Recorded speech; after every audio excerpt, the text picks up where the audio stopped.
Pessoal, muito boa noite, muito bem-vindos à FIA.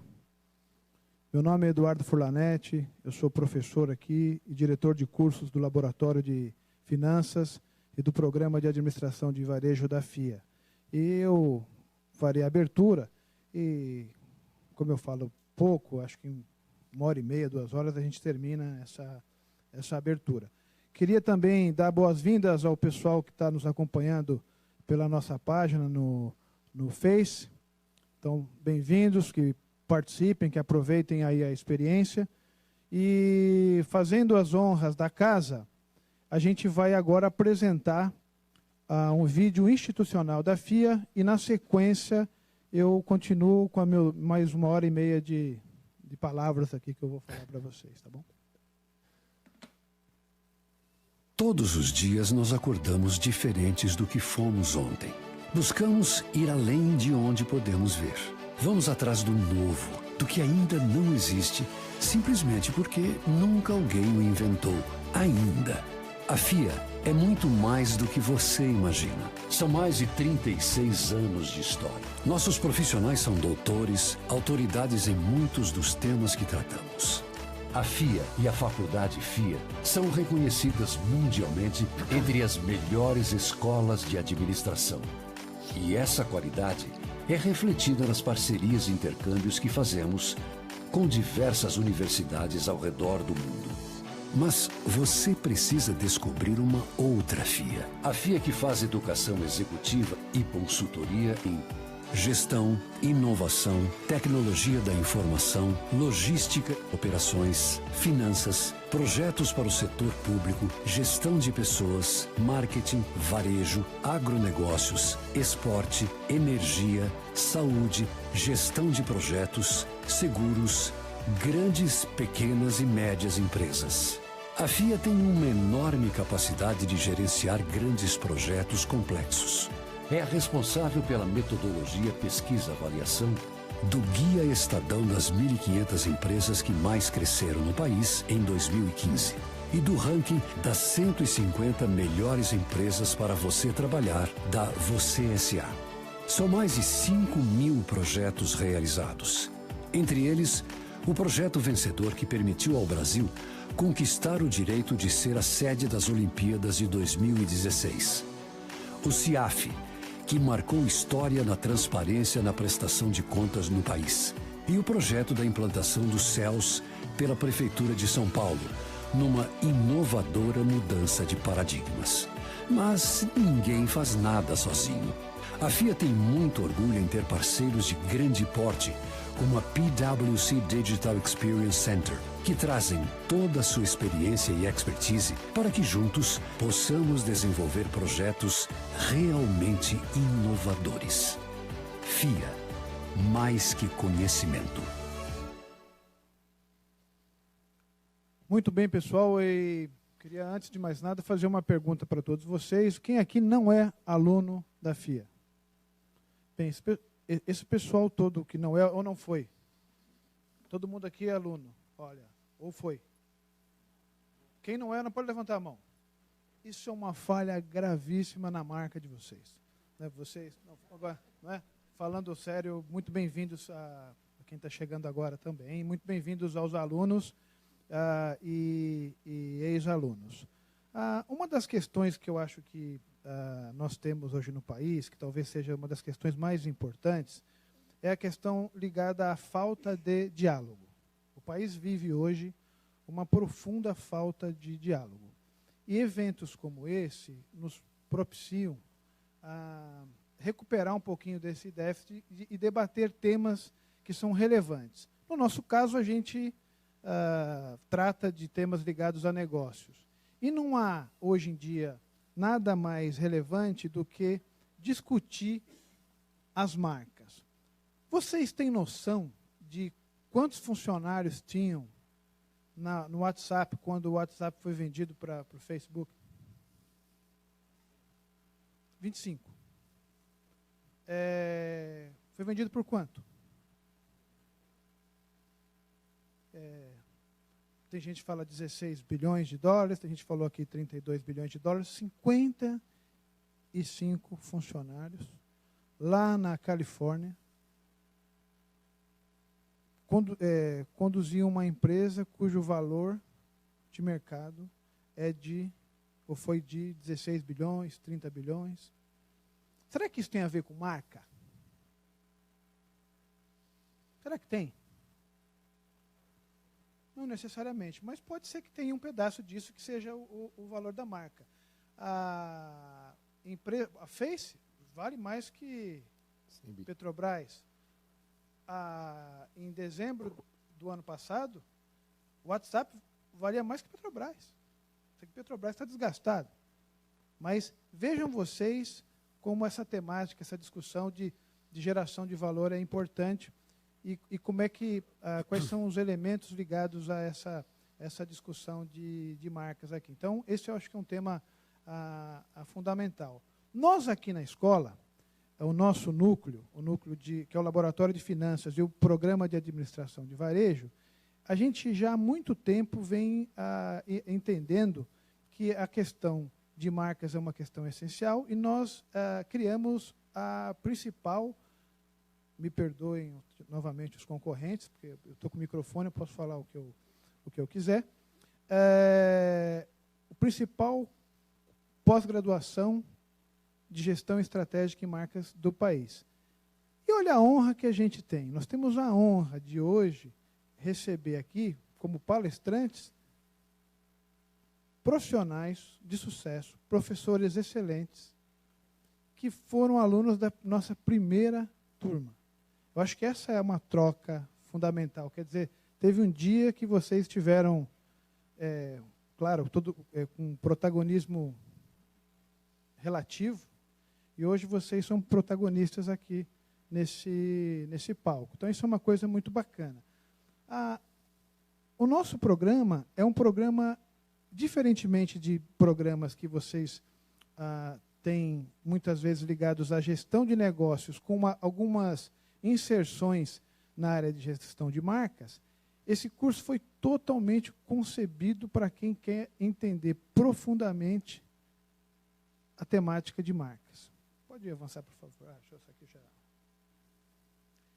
E eu tenho, para finalizar aqui, uma ótima notícia.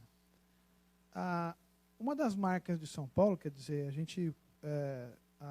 nós iremos para a mais paulista das avenidas de São Paulo, dos pontos. Nós, do Laboratório de Finanças, do Programa de Administração de Varejo e do Laboratório de Dados da FIA, nós iremos, a partir de agosto, para um novo espaço, que é um espaço a 40 metros do metrô Brigadeiro, na Avenida Paulista. Então, isso aqui é uma das melhores escolas de negócio do mundo. Agora também está na Avenida Paulista. Gostaria agora de chamar o meu amigo, que trabalhamos juntos também, professor Adriano Sá, que, como bom gaúcho, vai apresentar para a gente aqui uma temática bastante interessante. Professor, por favor. Obrigado. Boa noite a todos. Boa noite aos presentes e aos participantes via Facebook. Põe no primeiro slide para mim, por favor. Isso. Obrigado. Muito obrigado pela apresentação, professor Furlanetti. Muito obrigado pelo convite, professora Cristina, e toda a estrutura da FIA. Na verdade, eu não sou gaúcho, eu sou baiano. O professor Furlanetti gosta de brincar muito comigo. Nós estamos hoje aqui, a convite deles, para falar um pouco sobre a importância da comunicação para as marcas. E nada mais justo do que a gente falar um pouco de marcas. Para isso, eu também vou dividir esse palco com dois ex-colegas meus. Antes de me tornar professor da FIA, eu fui aluno da FIA, que é a Fernanda Rafaeli, que vai falar um pouquinho depois de mim sobre Google. Ela hoje é uma gestora no Google há 5 anos. E também fizemos os testes aqui no início, vocês viram, alguns de vocês já tinham chegado. Vamos falar com o Adriano Seff, um xará meu, que foi meu colega também, que está nos Estados Unidos, é gestor global da marca Under Armour, lá na sede da Under Armour nos Estados Unidos. A gente espera que dê tudo certo com o Hangout, então vamos triangular aqui essa conversa e, claro, no final a gente vai estar aberto a algumas perguntas de vocês. Tudo bem? Muito bem. Eu preparei uma apresentação a gente tem muito pouco tempo para falar. Né? Imaginem vocês, quem se interessar e quem quiser mais informações, essa pós-graduação, ela dura em média 1 ano e meio, qualquer coisa assim, né? Para falar só disso, que a gente vai falar 15 minutos aqui, quer dizer, eu 15, 20, a Fernanda mais 15, mais 20, o Adriano mais 15, mais 20, ou seja, a gente vai falar muito, muito rapidamente algo que vocês podem falar durante 1 ano e meio. E de maneira muito mais profunda, de maneira muito mais técnica e, claro, com muita discussão de prática de como aplicar isso no dia a dia de vocês. E eu começo, vocês depois podem rever essa apresentação toda, imagina, boa noite, toda essa apresentação nos canais aí da FIA, acho que com certeza no Facebook estará, vão ter aí meu currículo, sou consultor de empresas, sou membro associado do IBVA, coautor do livro Manual de Varejo no Brasil, publicitário, certificado por Wharton, fiz pós-graduação na FIA, tenho um MBA em outras instituições e mestrado também. Muito bem.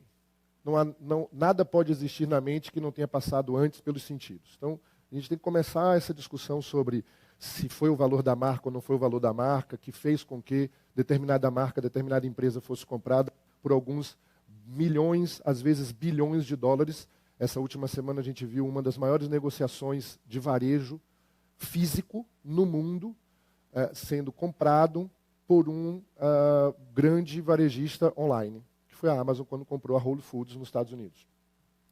E isso tem um impacto muito forte, muito grande no mercado como um todo, no mercado de consumo, e com certeza tem também um impacto muito grande com relação aos ativos intangíveis, que são as marcas Amazon e a marca Whole Foods.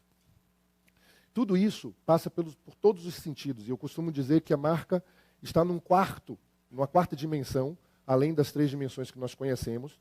Marca existe, marca não é palpável, mas ela tem um valor enorme numa 4ª dimensão, que às vezes a gente consegue explicar, às vezes nem tanto, mas que dá para a gente com certeza aqui entender quais são esses limites ou quais são essas dimensões que a marca está envolvida.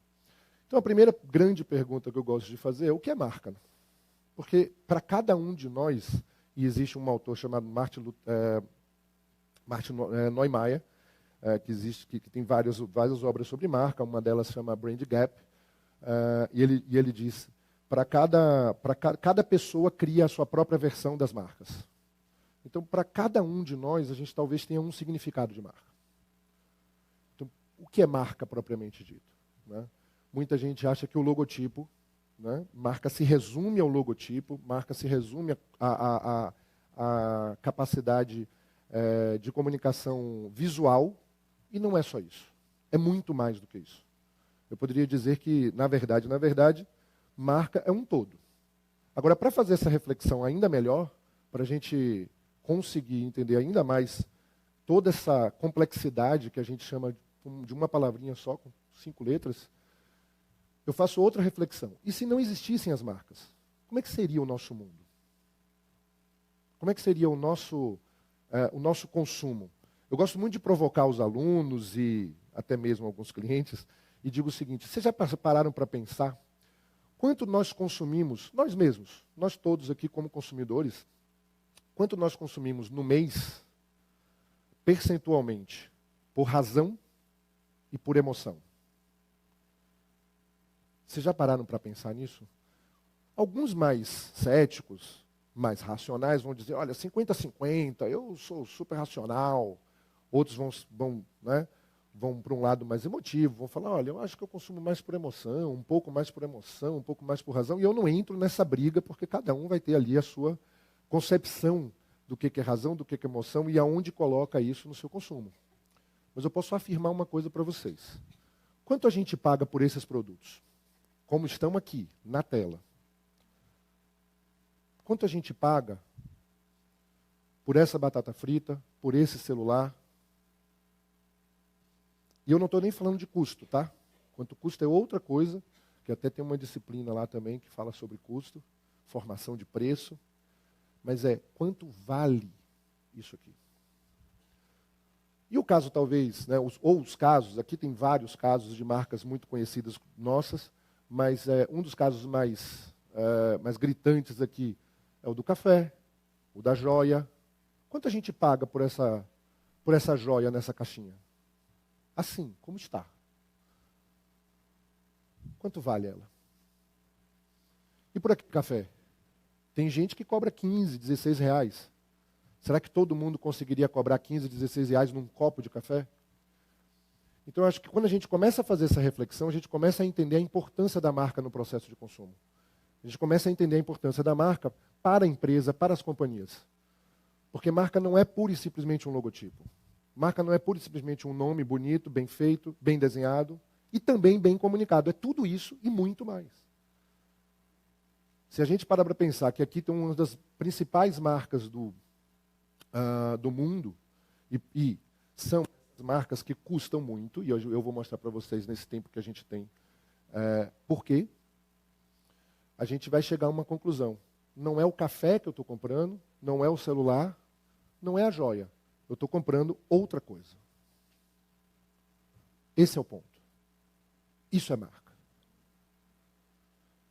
Então, quando as empresas dizem assim, olha, mas eu ouvi algumas coisas nesses últimos dias muito interessantes. Teve uma pessoa que também vinha nos abrilhantar aqui no evento, mas que não pôde porque teve uma viagem externa, um presidente de uma grande empresa. Ele diz assim, mas Adriano, eu vou falar lá do nosso case e eu não invisto muito em marca. Eu falei assim, lê do engano.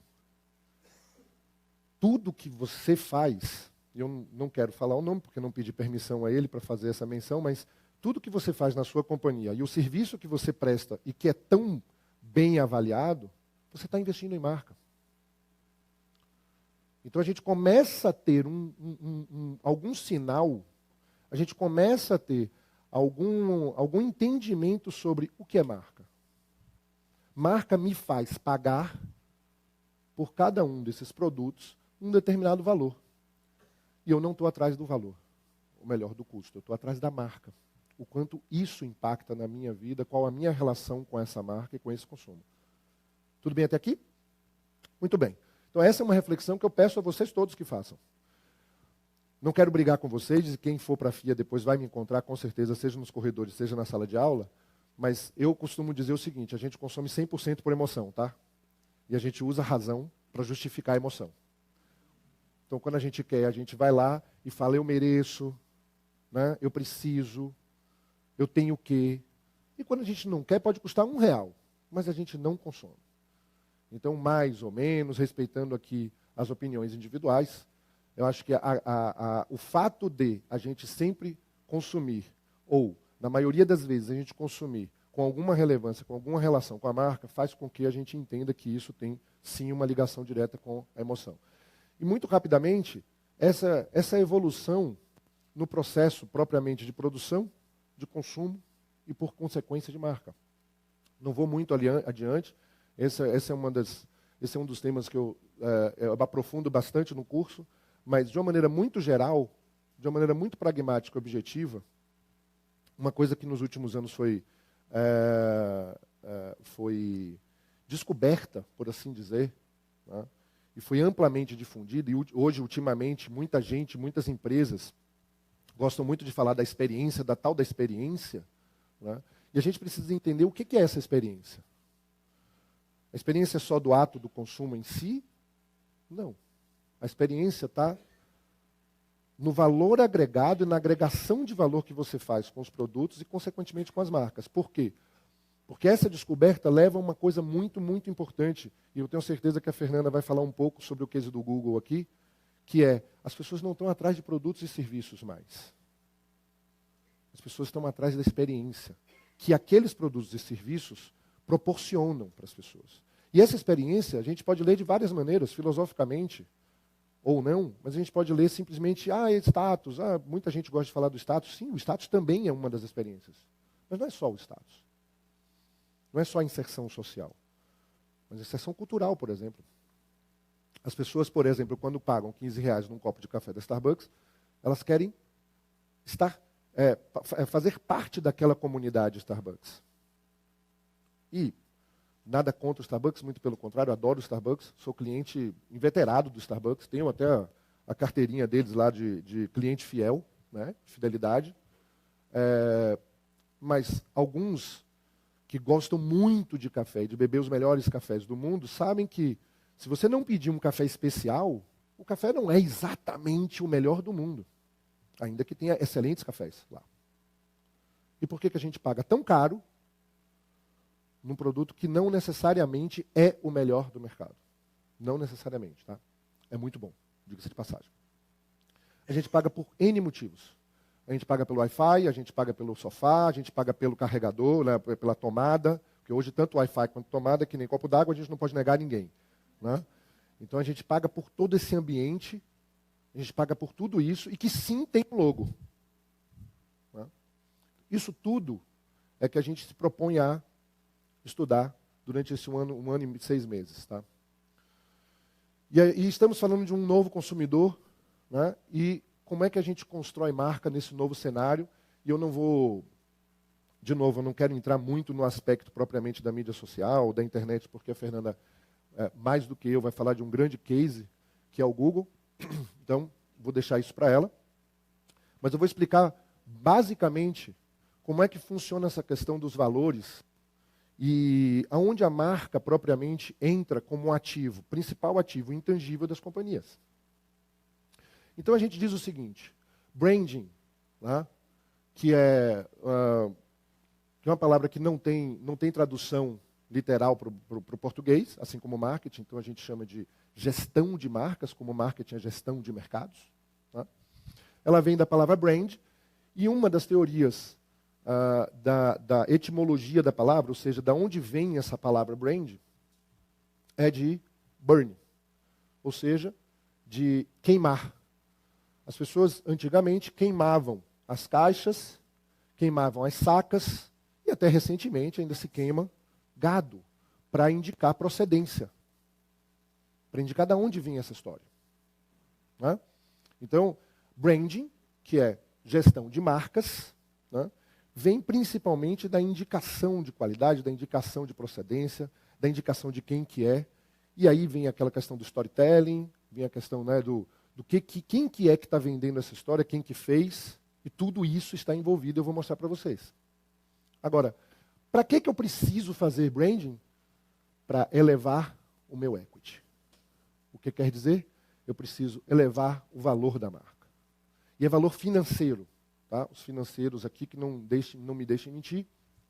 Hoje, a partir de alguns critérios, é verdade, as companhias já podem indicar o valor da sua marca no seu balanço. Esses critérios a gente conversa depois. Mas, basicamente, é o principal ativo intangível das companhias. Agora, tudo bem, Adriano, e tem uma coisa importante aqui, né? Fazer brand é garantia de sucesso? Não. Mas diminui o risco de insucesso. Tá? Então, tudo que a gente fala é muito bonito, é muito válido, mas não garante sucesso. Porém, diminui o risco de insucesso. Né? Quantas milhares de pessoas podem fazer isso sem branding e chegar lá, ou e não chegar lá, e para uma pessoa conseguir. E aqui a gente faz um convite que é, faça a gestão de marcas, que você diminui o risco de insucesso. Muito bem. Agora, eu faço gestão de marcas, eu vou mostrar rapidamente como. Eu elevo o meu equity, ou seja, eu elevo o valor da minha marca. E para que isso tudo? Para que eu quero uma marca mais valiosa e mais forte no mercado? Aí muita gente fala assim, para vender mais. Não é para vender mais, mas é para vender melhor.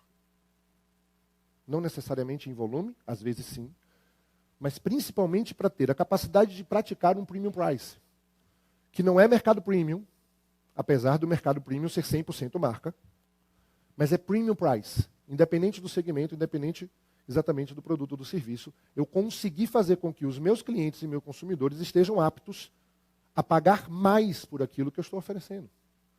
Desde que, claro, minha marca suporte essa decisão deles. Basicamente, essa é a estrutura. E como é que a gente faz isso?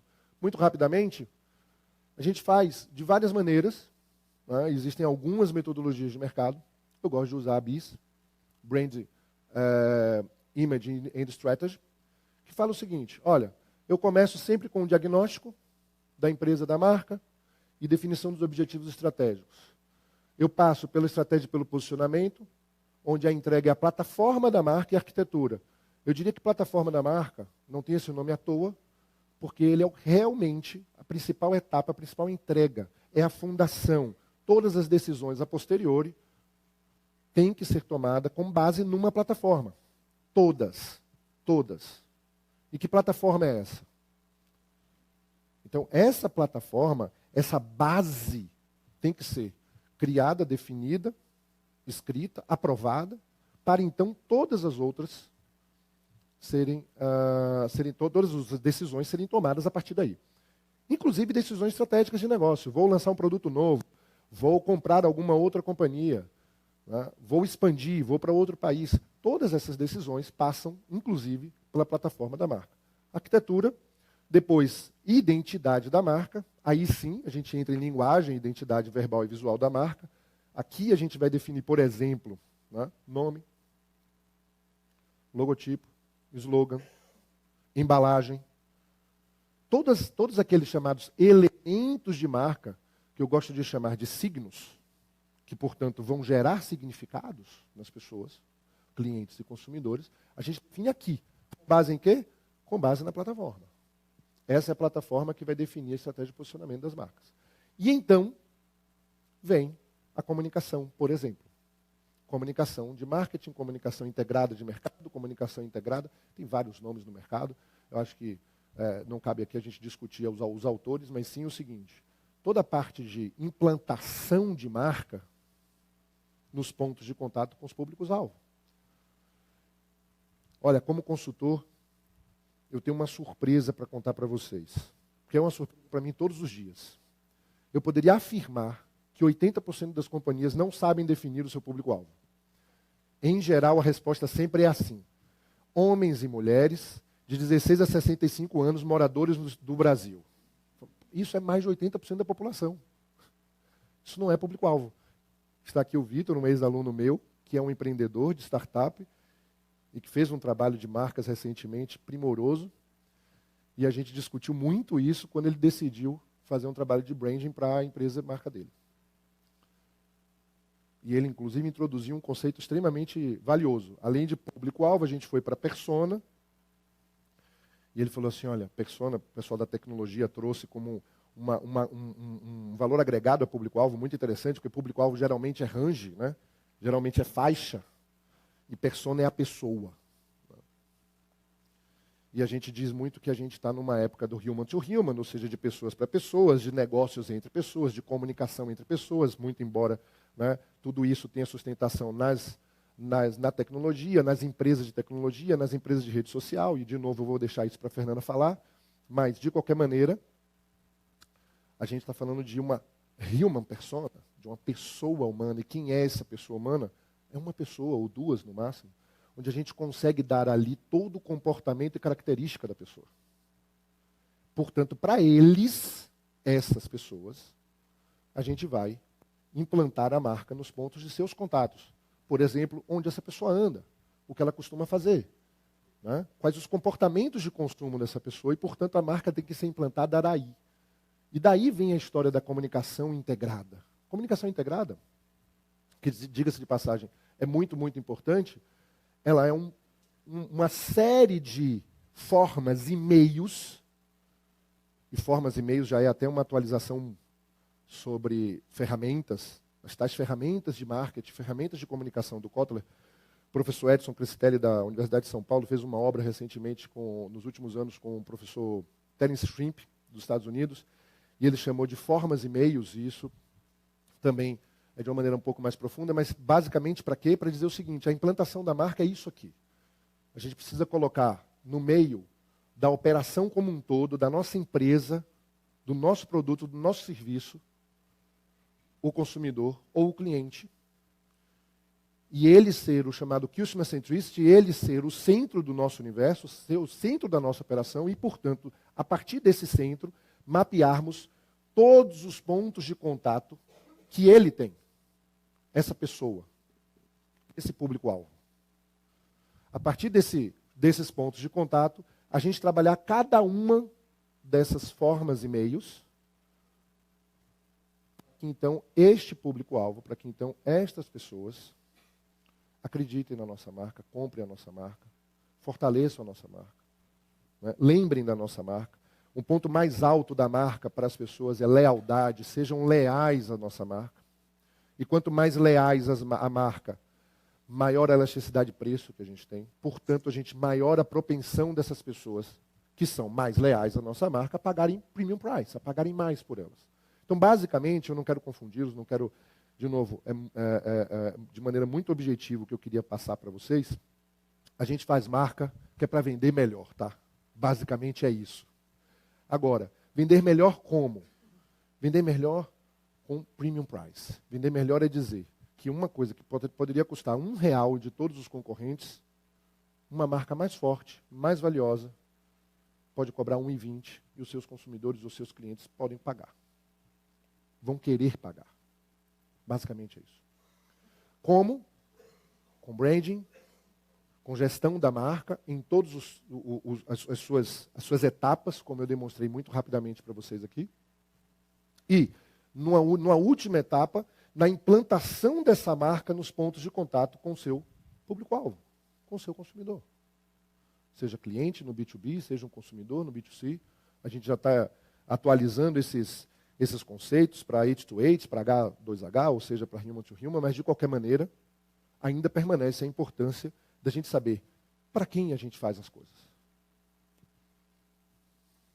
E por que a gente faz isso. Cada vez mais as mídias sociais, e aí é só um gancho para chamar a Fernanda aqui, mas cada vez mais as mídias sociais tomam conta das nossas vidas. Salvo engano, não sei se a Fernanda vai me corrigir aqui, mas o Brasil é o segundo país em acesso a redes sociais no mundo.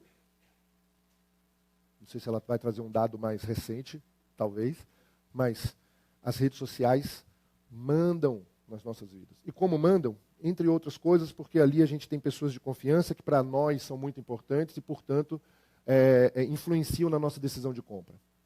Então, quando a gente pensar em comunicação integrada hoje, a gente não pode deixar de pensar em Google, a gente não pode deixar de pensar em redes sociais, a gente não pode deixar só pensar no físico, muito pelo contrário, a gente tem cada vez mais agregar nos pontos de contato a web, a internet, a tecnologia e, portanto, meios digitais.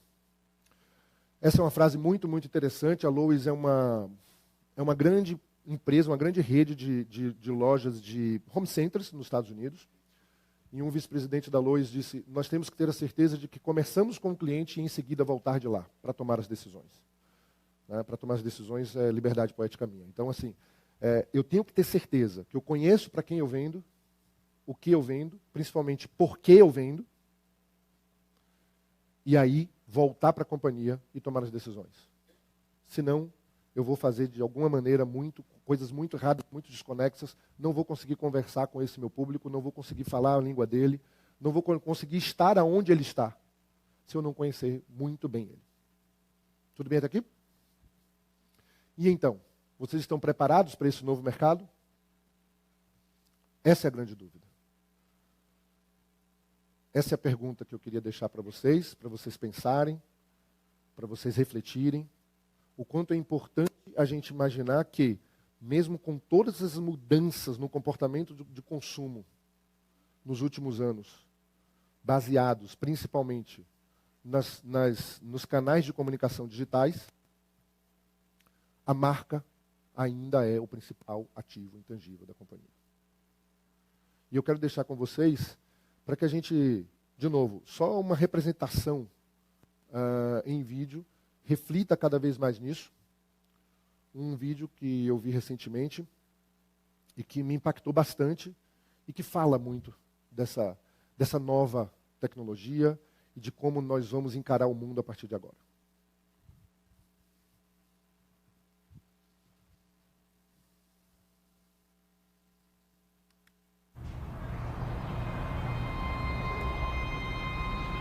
Honey, you don't have to worry. Everyone's a little bit nervous on their first day of school. Why don't know what's going to happen. Yeah, you do. You can decide.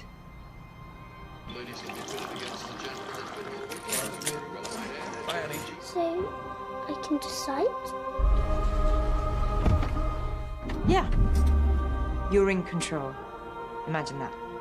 Go on. Imagine it. Maybe I can make some new friends. Okay. And what are their names? Telly and Belly.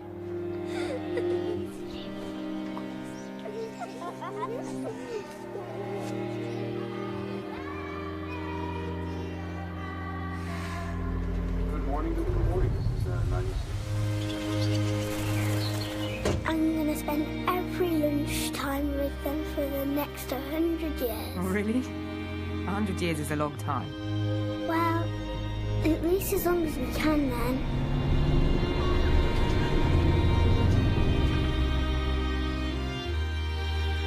It will be hard, but we promise to call each other. And then? Then I'll study hard and focus on school. Okay. Then what happens? Day to day. Then I'll travel the world.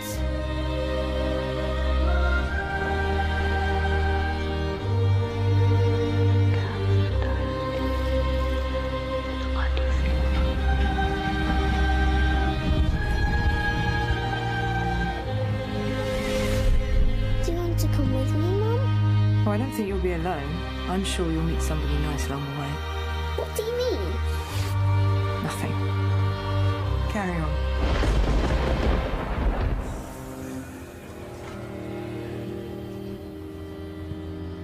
And I'll get a job. Cool. If you're happy, I'm happy. Then I'll meet someone. Okay. Hey Jean, here's Natalie. You're late. I'm sorry. And I want a house. Of course. You're on your way to work right now. Like the one we have. Yeah. And my own family. Uh-huh. And my daughter. Well, that sounds good. And then what? And I can sing the...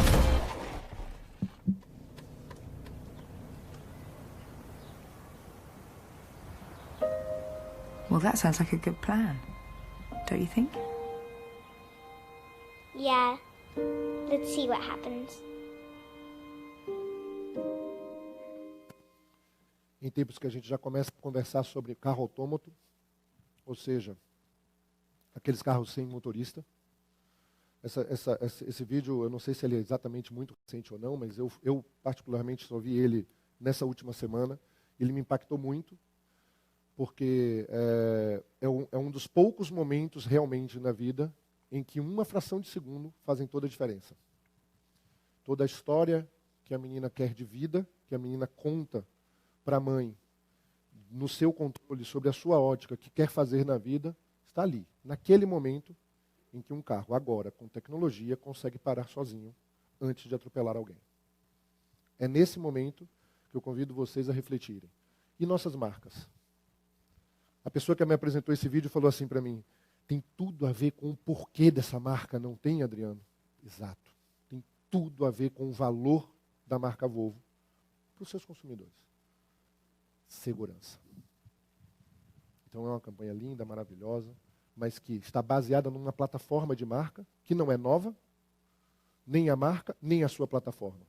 E que é uma campanha nova, que fala de toda a tecnologia com muita emoção. Tudo bem? Pessoal, muito obrigado. Eu volto para as perguntas já já. Convido o Fernando e a Rafael a nos acompanhar. Obrigado.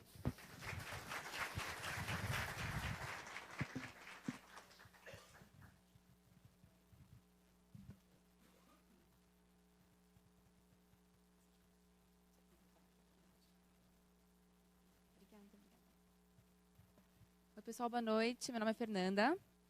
Eu estou duplamente feliz de estar aqui hoje. Porque eu fiz parte da primeira turma da FIA, assim como o Adriano disse. E depois porque... bom, obrigada. E, em segundo lugar, porque eu já trabalhei na Abril durante 4 anos, que está nesse prédio aqui, na verdade. Antigamente era o prédio inteiro, agora acho que tem um pouquinho mais. Depois disso, eu fui concorrente do Adriano Serf, que é o rapaz que vai entrar com a gente no Hangout na Alpargatas, enquanto ele trabalhava na Nike. Depois, o BR Malls, que é uma empresa de shopping center. Então, todo o meu background, na verdade, é de empresas que têm uma cabeça mais offline, principalmente a Abril, né, revistas, publicações. E depois acabei entrando no Google. Não tinha nada de know-how e conhecimento nenhum de digital. Era, para mim, um mundo à parte. Eu até me fechava um pouco mais, porque eu não conhecia. Eu falei, isso aqui, imagina, digital, o que é isso? Entrei, quebrei todos os meus paradigmas, porque o digital é encantador. Acho que isso aqui, eu não vou conseguir transmitir todo o conhecimento em termos de digital, mas o que eu puder trazer para vocês, depois, se vocês tiverem algumas perguntas, a gente pode conversar depois. Eu sou executiva de contas, eu atendo, como se fosse uma consultoria para grandes clientes dentro do Google, e eu ajudo eles a desenvolver melhor a marca deles dentro do digital. Então, eu não vou falar do conceito de Google como marca, mas como o Google, como empresa, ajuda as marcas a melhorar nos seus negócios dentro do digital. E aí, como o Adriano falou, a gente como marca, né, eu como vestindo a camiseta dos meus clientes, a gente tem vários pontos de contato com os nossos consumidores. E aí o digital é só uma parte dessa estratégia. Obviamente, tem outras e todas muito importantes. Mas eu vou puxar a sardinha um pouco para o meu lado e vou falar um pouquinho do digital e como o Google também ajuda as empresas a se desenvolver. E aí, por que o digital é importante? Isso aqui é uma foto velha, acho que muitos de vocês já viram essa brincadeira que a gente faz, mas é um lugar extremamente turístico. Esse caso, na verdade, em 2005, era o velório, né, o funeral do Papa João Paulo II, na Basílica de São Pedro, um lugar lotado de pessoas.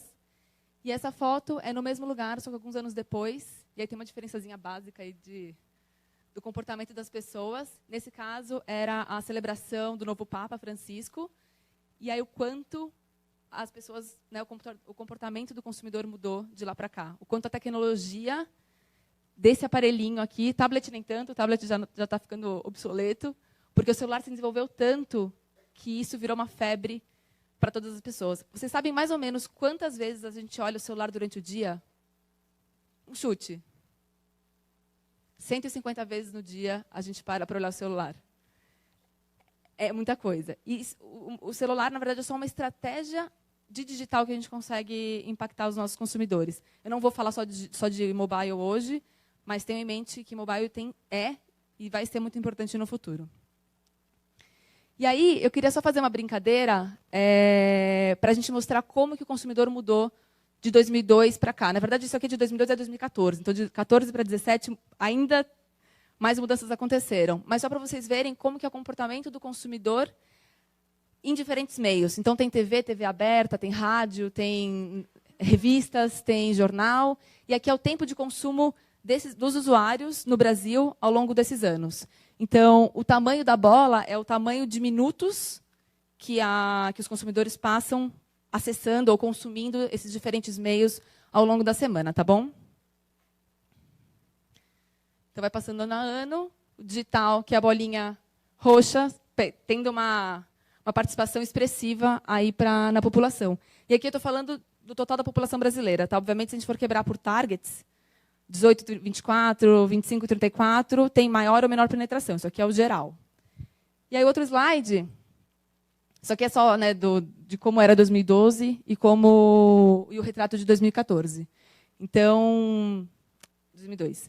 Então, na verdade, a gente fala que o consumidor ele é o mesmo. É a mesma pessoa. É a mesma Fernanda de 2012 e a Fernanda de 2014.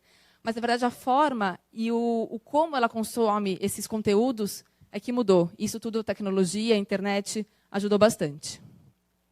O próximo slide é um retrato do investimento em mídia que essas marcas têm. Então, todas as marcas no Brasil, o tamanho da bola também é a porcentagem de investimento. Então, pensa que isso aqui, né, 100% do meu bolo de mix de mídia. Cada marca, cada veículo tem uma porcentagem do mix. Então, o total da bola é o investimento nesses meios e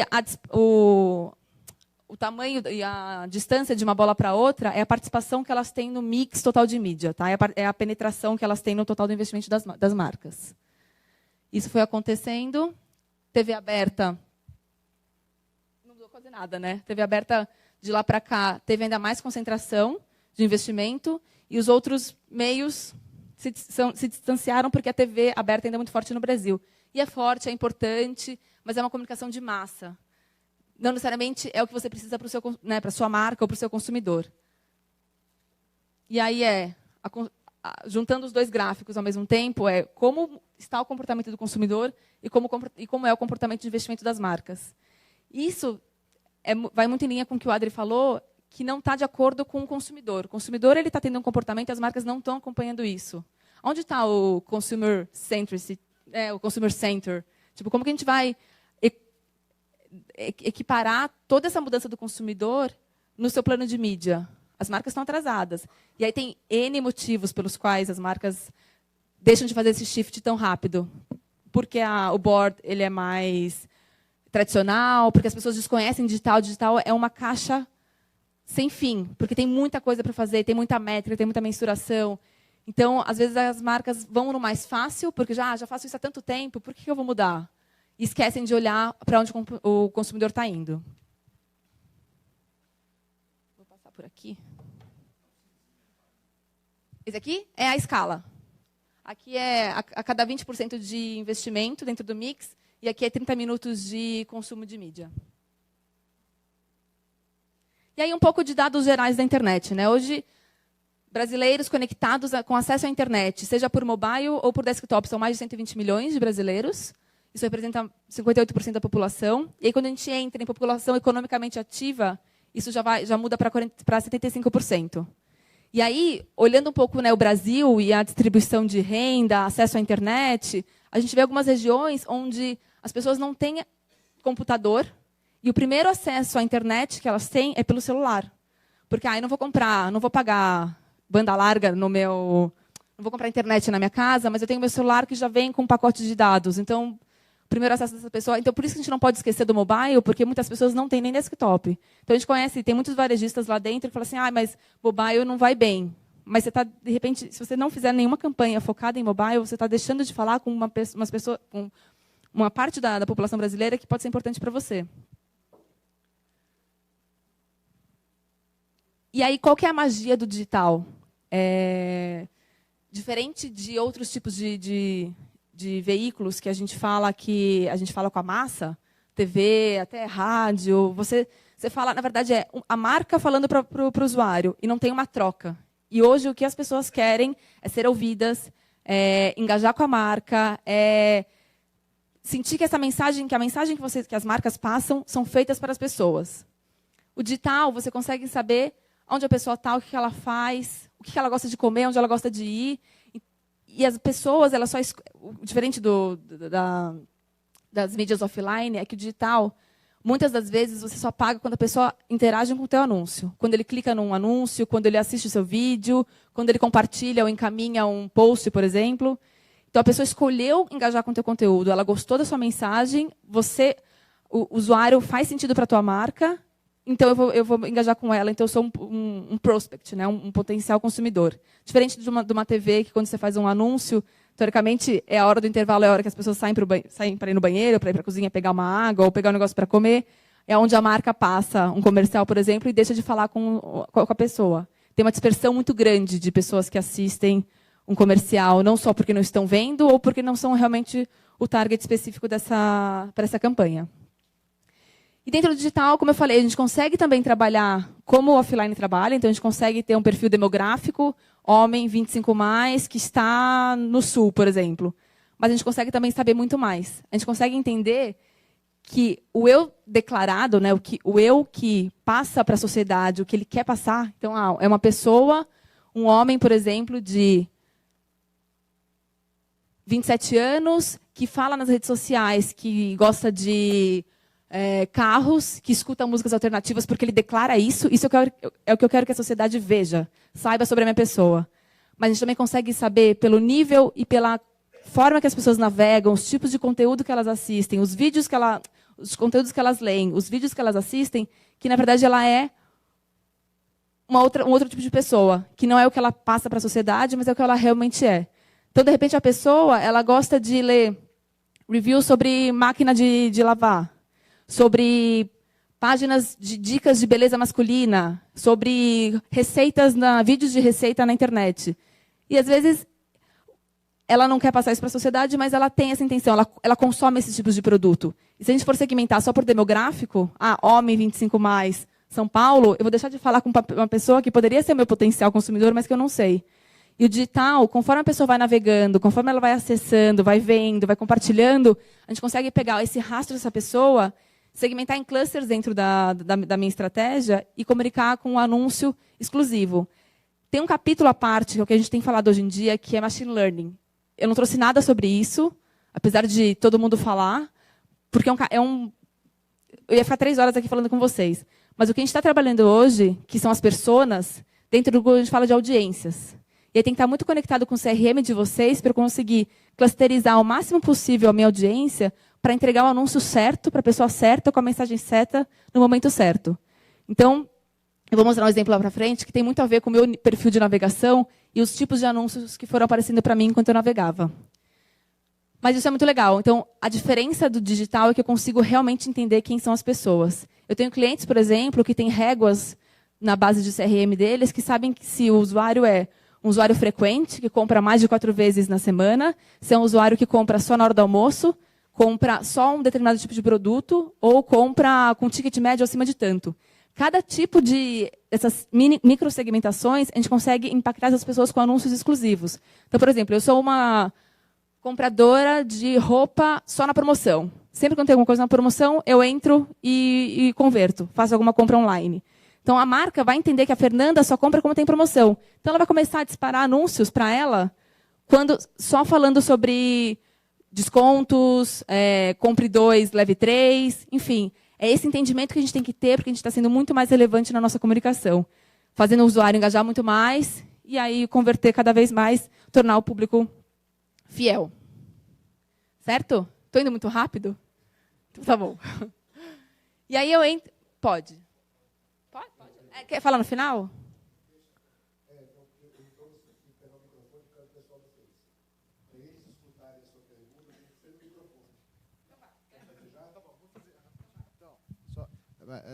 Na realidade, isso é uma inteligência, né?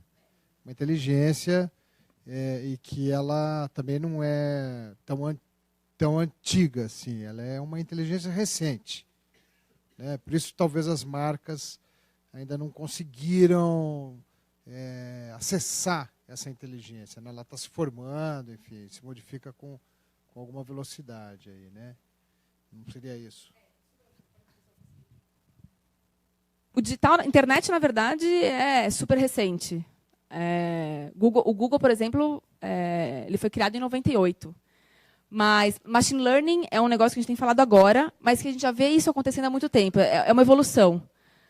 As marcas hoje em dia, na verdade, a internet já está aqui, isso aqui já está acontecendo. As pessoas consomem mais internet do que outros tipos de meio, dependendo do target é muito mais, e passam mais horas e convertem mais, enfim, acho que o digital já está pronto, já está aqui e já aconteceu, já é passado. As marcas que precisam dar uma acelerada por N motivos, mas isso aqui já é reflexo do que já vem acontecendo ao longo do tempo. Obviamente, a gente vem aperfeiçoando formas de se conectar com os nossos usuários. A parte de machine learning, de escalar mensagens de forma rápida e prática e barata, isso é recente.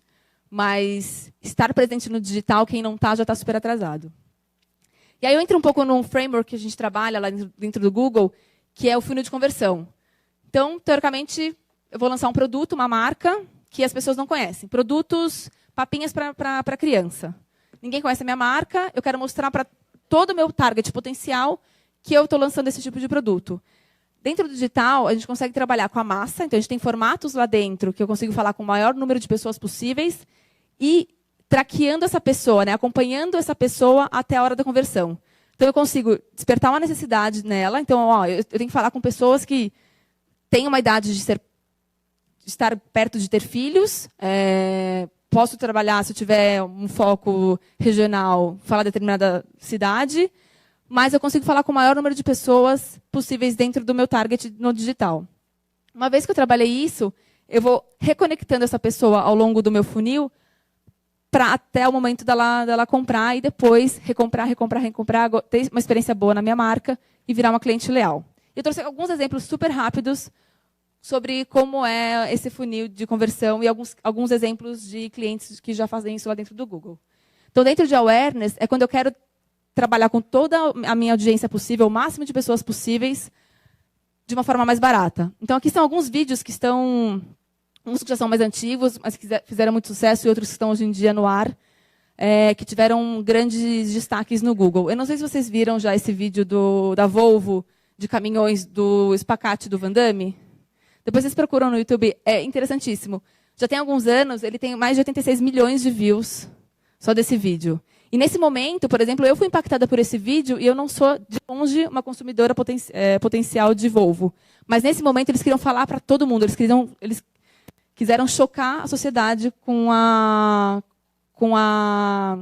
um filme, na verdade, mostrando 2 caminhões e mostrando o quanto o caminhão é estável e você consegue controlar um caminhão de uma forma muito estável, enquanto o Van Damme estava fazendo um espacate em cima de 2 retrovisores dos caminhões.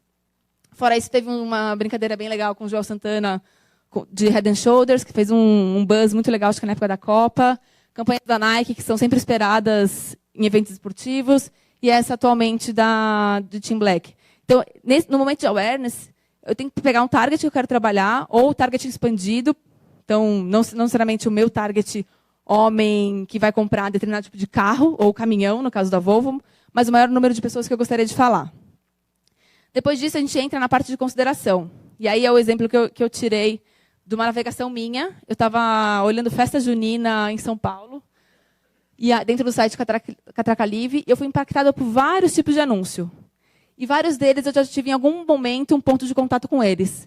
Então, é um momento que, depois de conhecer, né, de ter o awareness da marca, saber que ela existe, eu começo a entrar para entender um pouco mais sobre o que essa marca me traz de benefício, qual que é a diferença de um iPhone e um Samsung, por exemplo. Então, eu começo a procurar em sites de internet, não só na busca do Google, para ver referências de produto, para pegar receita, para pegar música, enfim. Pelo meu nível de navegação, eles sabem que eu sou potencial consumidora de algum tipo de cluster. Então, por exemplo, eu entrei num site para procurar blazer. E aí a Amaro, que é uma loja de varejo, ela era 100% e-commerce, e agora eles abriram algumas flagships para você provar a roupa, acho que alguma coisa assim. E aí eu fui impactada novamente com o anúncio deles, porque eu, em algum momento, dei sinais para eles de que eu era uma potencial consumidora, porque eu já procurei sobre isso. Spotify me mostrou anúncio, porque eu tinha acabado de cancelar a minha assinatura com eles. A Volvo, por exemplo, porque eu estava lendo reviews sobre carros SUVs. Qual que é a diferença, qual que é melhor, vídeos sobre como que funciona, né, como que ele é dentro... e a Smart Fit, porque eu estava procurando uma academia perto da minha casa. Então, eu, em algum momento, e sem saber, porque isso, na verdade, sempre quando a gente entra em algum site, sempre que a gente faz alguma coisa na internet, a gente deixa rastros. Eles não sabem, obviamente, que eu sou a Maria Fernanda e moro em tal lugar, mas eles sabem que eu sou mulher, tenho um range de idade entre 25 e 34, e deixei alguns sinais de que eu poderia ou não gostar de certas coisas. E aí eles vão trabalhando com mensagens customizadas para me perseguir aonde eu for navegar na internet. Alguém já teve essa experiência? Entrou num site de viagem ou de varejo e por onde você foi perseguido pelos anúncios. Isso não é uma mensagem de Deus falando para você comprar, na verdade é remarketing. Então, quando você entrou em algum site, eles captaram teu cookie e aí, por conta disso, eles foram te reimpactando até que você convertesse no final. Então, isso aqui é só um exemplo do que já está acontecendo e o que as marcas costumam fazer. Depois, na conversão, poxa, eu já fui impactada, despertou a necessidade que eu preciso de tal produto, procurei melhor para saber sobre ele, então vi reviews, assisti vídeo para comparar. Um dos tipos de vídeos mais consumidos no YouTube, por incrível que pareça, é o que a gente chama de unboxing. São pessoas tirando produtos da caixa e mostrando como eles funcionam. Procurem para saber. É engraçadíssimo, assim, eles tiram um produto da caixa, eles mostram como que funciona a caixa, o quão dura ela é, ele mostra o produto, ele tira todos os catálogos e fios que vem dentro da caixa, enfim, é bem interessante. Outro dia eu estava até procurando uma bolsa para comprar, E até decidi comprar, eu falei, será que tem unboxing de bolsa? Será que a bolsa que eu queria tem algum review de alguém falando sobre ela? E, por incrível que pareça, tinha e vários tipos de vídeos. Então, as mulheres mostrando a bolsa quando sai da caixa, o formato dela, o que cabe de coisas dentro da bolsa. E isso ajuda a pessoa na hora que ela está no momento de consideração. Poxa, por que eu posso comprar essa bolsa sendo que a outra é melhor? Então, esses tipos de insights e de conteúdo que tem no Google ajuda bastante. Não só no Google, em redes sociais, em sites, fóruns de reviews e no YouTube também. Então, depois que eu passei por todo o funil de compra, eu decidi comprar. Aqui eu procurei por laptop, e aí a busca do Google me dá algumas informações. Tudo que aparece com um botãozinho verde aqui em cima são os anúncios, os links patrocinados. Tudo que aparece a partir do terceiro, que não é toda a categoria que tem anúncio toda hora, vai depender muito da palavra que você busca, enfim, aí já é também outra conversa. A partir do anúncio, tudo que aparece para baixo é a relevância do seu site, o quão ele é relevante pela palavra que eu busquei, e ele vai te colocar lá para cima. E aí também é uma outra conversa, é SEO, seu site tem que ser otimizado para isso, isso é uma coisa que nem lá dentro a gente tem suporte. E tudo que aparece com imagem chama Google Shopping. Para varejista, que tem feed de produto, isso aqui é muito, muito eficaz. E quando você combina esse tipo de anúncio junto com esse, a sua chance de converter é maior ainda. Então, isso aqui é quando você já está trabalhando mais, a pessoa já está disposta a comprar o teu produto. Então, eu vou procurar por Samsung Galaxy 8, iPhone 7, são tipos de palavras mais específicas que a gente coloca e ativa na nossa campanha para converter mais. Isso é para levar... A gente trabalha bastante com varejistas que têm e-commerce, então que tem operação de venda online. A gente também tem outros tipos de soluções, depois eu vou voltar nesse case, que leva a pessoa até a loja. Então, hoje a gente fala muito para varejista lá dentro que eu não quero só te trazer a venda do e-commerce, eu quero levar mais pessoas para a sua loja e conseguir mensurar isso lá na frente. Então, a gente tem extensões que você coloca no seu anúncio de telefone, de mapa com endereço, para você clicar no link e acessar o Google Maps para te levar para a loja. Você consegue saber, primeiro, qual que é a loja mais próxima de você, qual que é o horário de funcionamento, o horário de pico que ela tem, e qual que é a avaliação que ela tem dentro do Google. E para alguns clientes, dependendo do tamanho de loja, e é uma coisa muito mais específica para poucos clientes, a gente consegue aferir que tantas pessoas que clicaram no meu anúncio visitaram até uma loja. Então, a gente consegue ver, via triangulação de sinais de GPS e Wi-Fi, que a Fernanda que clicou num anúncio visitou a minha loja. Então, nas campanhas, a gente consegue dar reports de quantas pessoas a gente conseguiu levar para a loja numa campanha online. Então, a gente está indo muito mais além do que só o digital. A gente está conseguindo trazer as pessoas para lojas físicas para quem tem. E um case super rápido, eu sei que eu já estourei meu tempo, o quanto a gente consegue usar essa inteligência para ativar nossas campanhas. Essa é uma rede de hotel americana, Red Roof, que em 2008, se eu não me engano, 2000 e pouco, eu não lembro a data, teve uma nevasca absurda em Nova York. E o aeroporto de JFK ele fechou completamente para qualquer tipo de chegada ou saída. Ninguém que estava no aeroporto naquele momento iria voar. E aí eles conseguiram, de uma forma super rápida, ativar todas as pessoas que buscassem por hotel perto porque elas não iam poder voar, elas também não iam voltar para os hotéis, então elas tinham que dormir lá até esperar a nevasca acabar para poder voar no dia seguinte. Com certeza elas iam buscar por algum hotel lá perto. Então, eles fizeram campanhas que toda vez que a pessoa buscasse por hotel perto de mim, voo cancelado, ou pessoas que estão checando o voo, se estava cancelado ou não, então elas selecionaram algumas palavras para ativar anúncio, e eles conseguiram triplicar a reserva de hotéis deles naquela noite. Então, são formas rápidas e baratas de ser estratégico no momento que o usuário mais precisa de você. Um outro exemplo que a L'Oréal faz é, sempre que quando a pessoa procurar por clima, vai fazer chuva, clima em determinada cidade, ou se vai chover em determinada cidade, ativar um anúncio que, se for fazer sol, uma mensagem falando assim, olha, não esqueça de passar protetor solar. E se fizer chuva, ou tiver um tempo nublado, mesmo com chuva, não esqueça de passar protetor solar. Então, são mensagens extremamente relevantes para o momento que a pessoa estiver procurando por esse determinado assunto. E aí, para pensando no funil, para acabar, uma vez que a pessoa ela teve a experiência e o contato com a sua marca, ela comprou, e ela continuou comprando, indicou para as pessoas, ela se tornou uma pessoa leal. E aí como a gente consegue ativar essa pessoa ao longo disso? Então, aí campanhas com o aplicativo, que aí a recompra de pessoas que, quando a pessoa baixa o seu aplicativo, ela tem mais chances de converter do que uma pessoa que não tem. E você consegue reimpactar ela com mensagens dentro do Gmail, por exemplo. Eu não sei se alguém já viu isso dentro do Gmail, na aba de promoções.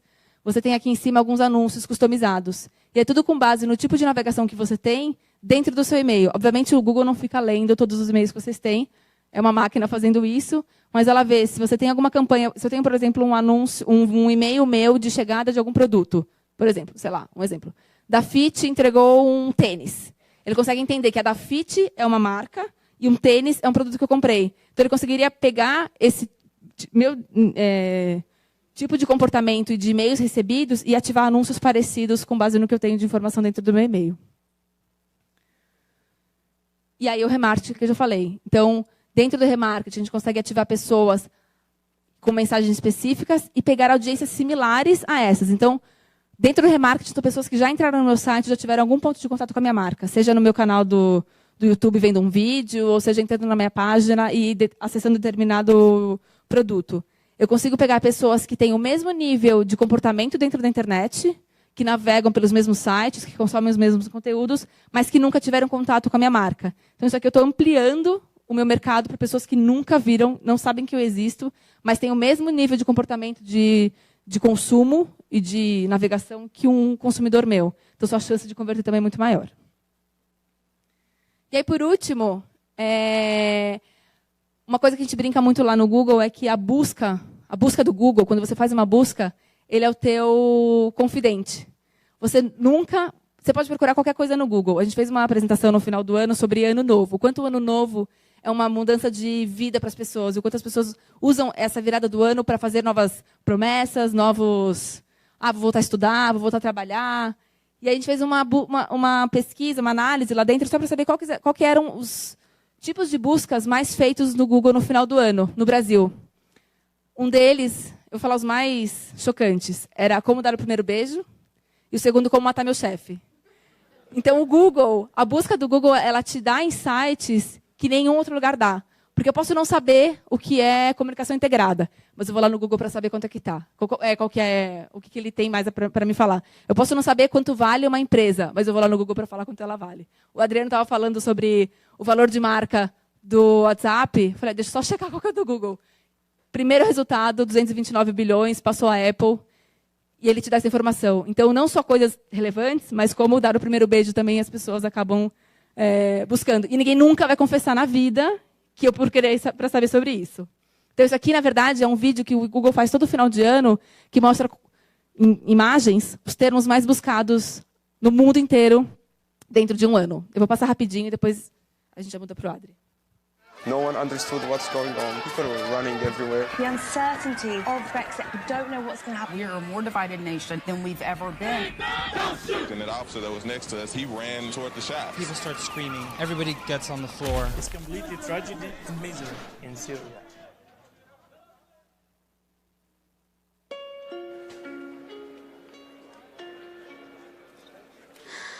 Let's go out and do something we'd never do.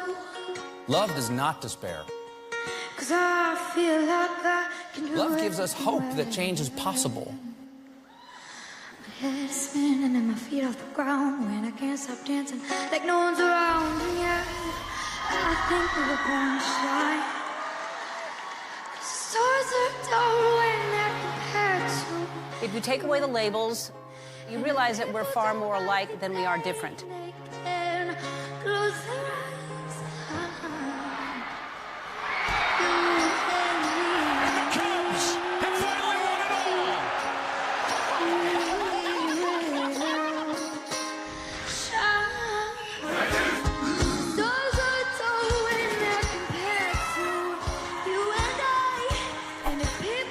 Obama. We are the music makers, and we are the dreamers of dreams. We don't have to try. There's a brighter than fireflies are gonna light the sky.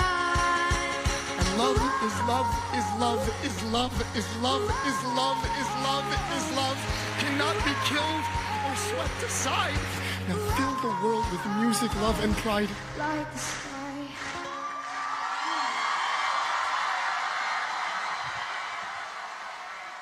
E as marcas às vezes emocionam também. Toda vez que eu vejo esse vídeo, eu fico, ai meu Deus. Assim como a Volvo, acho que as marcas têm que buscar o bem e levar o bem para as pessoas. Acho que isso faz com que as pessoas amem as marcas cada vez mais. Obrigada, gente. Acho que no final depois a gente faz as perguntas, tá bom?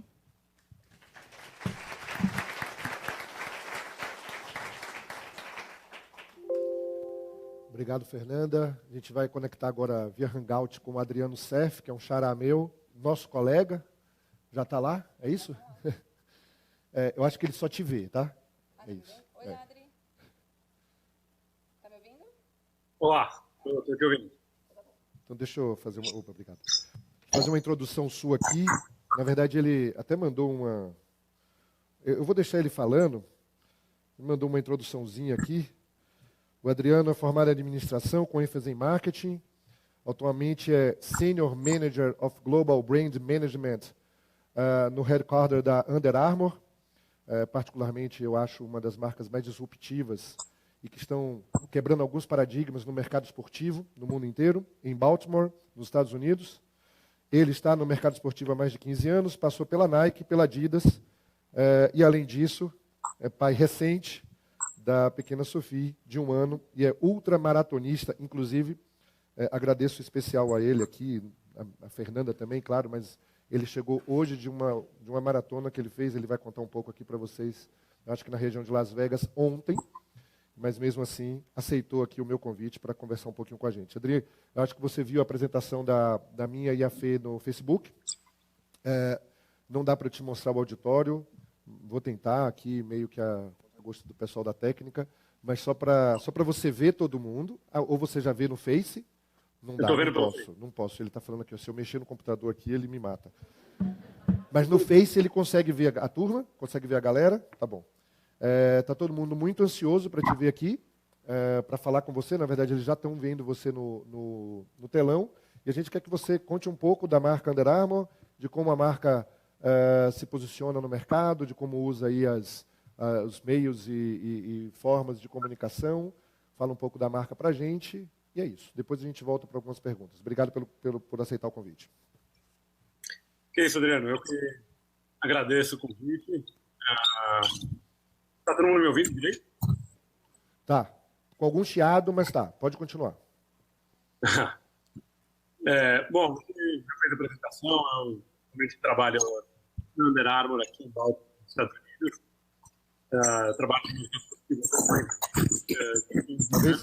Talvez se você falar um pouquinho mais devagar. Tá. Não sei. Eu trabalho no mercado esportivo um pouco mais. Já passei por 2 grandes marcas. E antes de trabalhar, eu lá tenho paixão forte, especialmente. E toda vez que você volta a falar, o áudio tá bom, no meio da frase ele some. A gente vai tentando te escutar aqui. Tá. Eu posso tentar pegar um fone para ver melhor. Talvez. Você consegue? Rápido? Consigo. Legal. Eu aproveito então para dar só um recado para eles aqui. Eu achei muito bacana quando a Fê colocou o funil aqui do Google, certo? Me corrija se eu estiver errado. Eu não sei se vocês perceberam que no final a gente tinha aqui lealdade. E o funil para branding, para marca, do ponto de vista conceitual, teórico, da aplicação das estratégias de gestão de marca da empresa, é rigorosamente o contrário. Vocês percebem que eles falam a mesma coisa, né? A gente tem e essa é uma metodologia usada pela Millward Brown, uma grande consultoria de marcas no mundo inteiro. Inclusive, gerenciada no Brasil aqui, um country manager é um professor da FIA, um amigo meu, Eduardo Tomia, e eles usam uma metodologia chamada Brand Dynamics. E eles usam uma pirâmide, onde o ponto máximo, a primeira é a presença, e o ponto máximo da marca é lealdade. Então, da mesma maneira como o Google trabalha a comunicação online do maior número de pessoas até a lealdade dessas pessoas, portanto, a um momento de conversão, um momento de consumo propriamente dito, a marca ela trabalha exatamente a presença das pessoas, ou seja, a presença da marca para as pessoas. Basicamente, a pergunta é, se eu te falasse de algum segmento, sabão em pó, e as pessoas respondessem Omo, portanto, cada vez que as pessoas responderem Omo, ou respondessem Omo, a barra de presença é maior, portanto, a marca Omo é maior no público e assim por diante. E as pessoas elas vão galgando esses estágios até a lealdade. A lealdade é o ponto máximo que a marca, como a gente diz assim, é o baú de ouro que toda marca gostaria de ter, que é quando as pessoas são leais às marcas, independente exatamente do que essas marcas lancem ou de quanto elas cobram. Basicamente, é como eu costumo sempre exemplificar alguns consumidores de Apple, que dizem sempre assim, agora, no período de junho, julho, em setembro a Apple vai lançar o celular novo, talvez seja o 8, o iPhone 8. E muita gente, eu ouço muita gente falar para mim assim, e eu vou comprar. Aí você pergunta para essas pessoas assim, e o que o 8 tem mais do que o 7? Não sei, mas eu vou comprar. Né? As pessoas são muito mais leais à marca propriamente dito do que ao produto em si. Né? Vamos tentar reconectar aqui com o Adriano. Fala agora, Adriano, você já está na tela com a gente de novo. Ótimo, estão me ouvindo melhor? Muito melhor. Acho que agora vai. Vamos lá. Ótimo. Então vou tentar falar de maneira bem resumida. Depois, se tiver tempo, eu conto mais da prova que eu corri nesse final de semana. E de novo, obrigado pelo convite. Como eu não estou vendo direito toda a plateia aí, mas eu ia começar perguntando quem conhece a Under Armour. Quem uma conhece grande a Under Armour? Expectativa. Olha, eu posso dizer 80% da plateia conhece a Under Armour. Que ótimo. Eu ia falar com uma grande expectativa de que a maior parte conheça esse. Tenho certeza que mesmo para aqueles que conhecem, ainda não conhecem tanto da história da marca. Então eu vou contar de maneira resumida como é que a Under Armour se tornou o que ela é hoje. A Under Armour, assim como o Google, é uma marca que foi criada super recente. Foi em 1996 que a marca foi fundada. O fundador é também nosso atual CEO. Ele era um aluno da Universidade de Maryland e ele era um jogador de futebol americano e, na época, em 1996, eles jogavam futebol americano com aquelas armaduras que todo mundo vê eles jogando e embaixo daquelas armaduras eles utilizavam camiseta de algodão. Ele era um cara que particularmente transpirava muito e sempre se incomodou muito com aquelas camisas de algodão extremamente molhadas, úmidas, enquanto eles treinavam e jogavam. Ele desafiou o que tinha de marca esportiva naquela época e acabou que ele decidiu que ele ia desenvolver o próprio produto e depois de 36 protótipos, no 37º protótipo que ele criou, ele chegou na peça ideal, que era o que a gente hoje conhece como camisa de compressão. E ele começou a entregar esse produto para atletas dos mais variados esportes aqui nos Estados Unidos. E no fim de 1996, ele fez a primeira venda para um time de fato e começou o primeiro faturamento da Under Armour em 1996 foi de $17 mil. Em 1998 foi quando ele realmente criou a sede da Under Armour aqui em Baltimore. E até então ainda era pouquíssimo conhecida, muito conhecida no meio universitário e basicamente dentro do universo de futebol americano. Um pouco depois disso, um filme que a gente fez uma parceria colocou a marca para o mundo ver, especialmente nos Estados Unidos da época. O filme é aquele Um Domingo Qualquer, com o Al Pacino e o Jamie Foxx. Todo mundo lembra do discurso motivacional que o Al Pacino usa no vestiário, muito utilizado em tudo que é palestra de motivação. E todos os jogadores estão com material da Under Armour naquele filme. E isso colocou a Under Armour de maneira para todos verem, e não somente dentro do universo colegial de futebol americano. Pouco depois, em 2001, a marca começou a vender nas grandes redes esportivas aqui dos Estados Unidos, então a Dick's, que já não existe mais, a Sports Authority, entre outras. Um pouquinho depois, em 2003, a gente lançou nossa primeira linha feminina, que foi um desastre. A Under Armour não acertou a mão, não foi um bom lançamento, mas foi ótimo para a gente aprender. Em 2005, a gente abriu capital na Bolsa e foi um crescimento absurdo. Foi uma das poucas marcas na história da Bolsa Americana que duplicou o faturamento, duplicou o valor de marca logo na abertura de capital. Somente em 2006 a gente foi lançar calçados, então por 10 anos a marca foi basicamente vestuário. Em 2011 tem um momento engraçado da marca, que o Kevin Plank, que é o nosso fundador, ele desde o início falava que o nosso principal inimigo não eram as outras marcas esportivas, era o algodão, que era a briga pessoal dele. Em 2006 ele arranjou um jeito de construir um produto que tivesse o mesmo toque do algodão, mas que tivesse as propriedades que o produto inicial dele tinha. Ele chamou de Charged Cotton, um processo de trabalhar a fibra com eletricidade, etc., que garante elasticidade, garante que ela seque mais rápido, etc. Em 2013, a Under Armour deu um salto grande de crescimento e investimento, mais ligado à área digital, que vocês acabaram de ouvir bastante a Fernanda falando. A gente comprou 3 grandes aplicativos do universo esportivo. Foi o MyFitnessPal, MapMyFitness e o Endomondo. Eu vou falar um pouco deles mais para frente quando eu falo de comunicação, mas eles foram super importantes para o crescimento da Under Armour. Foi um investimento de quase $500 milhão. 3 bilhões, perdão. $500 milhão. Foi 500 milhões de dólares. Tá bom. E falando especificamente do Brasil, a marca foi lançada em 2014 somente, então é compreensível que muitos de vocês ainda não conheçam a marca.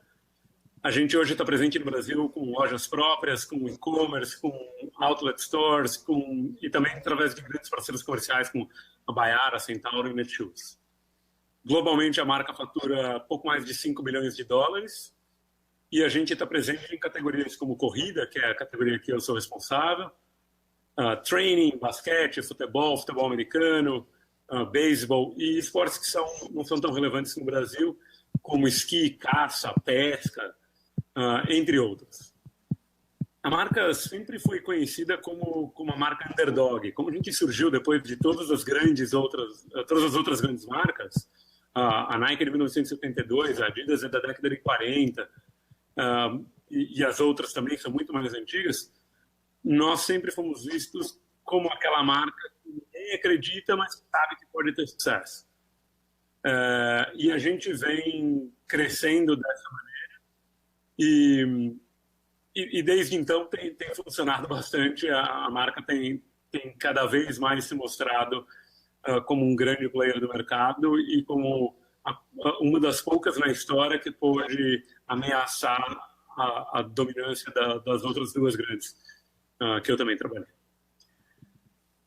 Indo especificamente em comunicação, e de novo isso vai ser super resumido, então fico à vontade para depois perguntas, mas eu vou tocar em basicamente 3 pontos para falar de comunicação. O primeiro é atleta, o segundo são os nossos aplicativos, que eu mencionei que a gente comprou, e o terceiro é uma tendência recente, que a Fernanda falou um pouco, que são os micro-influencers, os pequenos influencers, que basicamente vivem no mundo digital.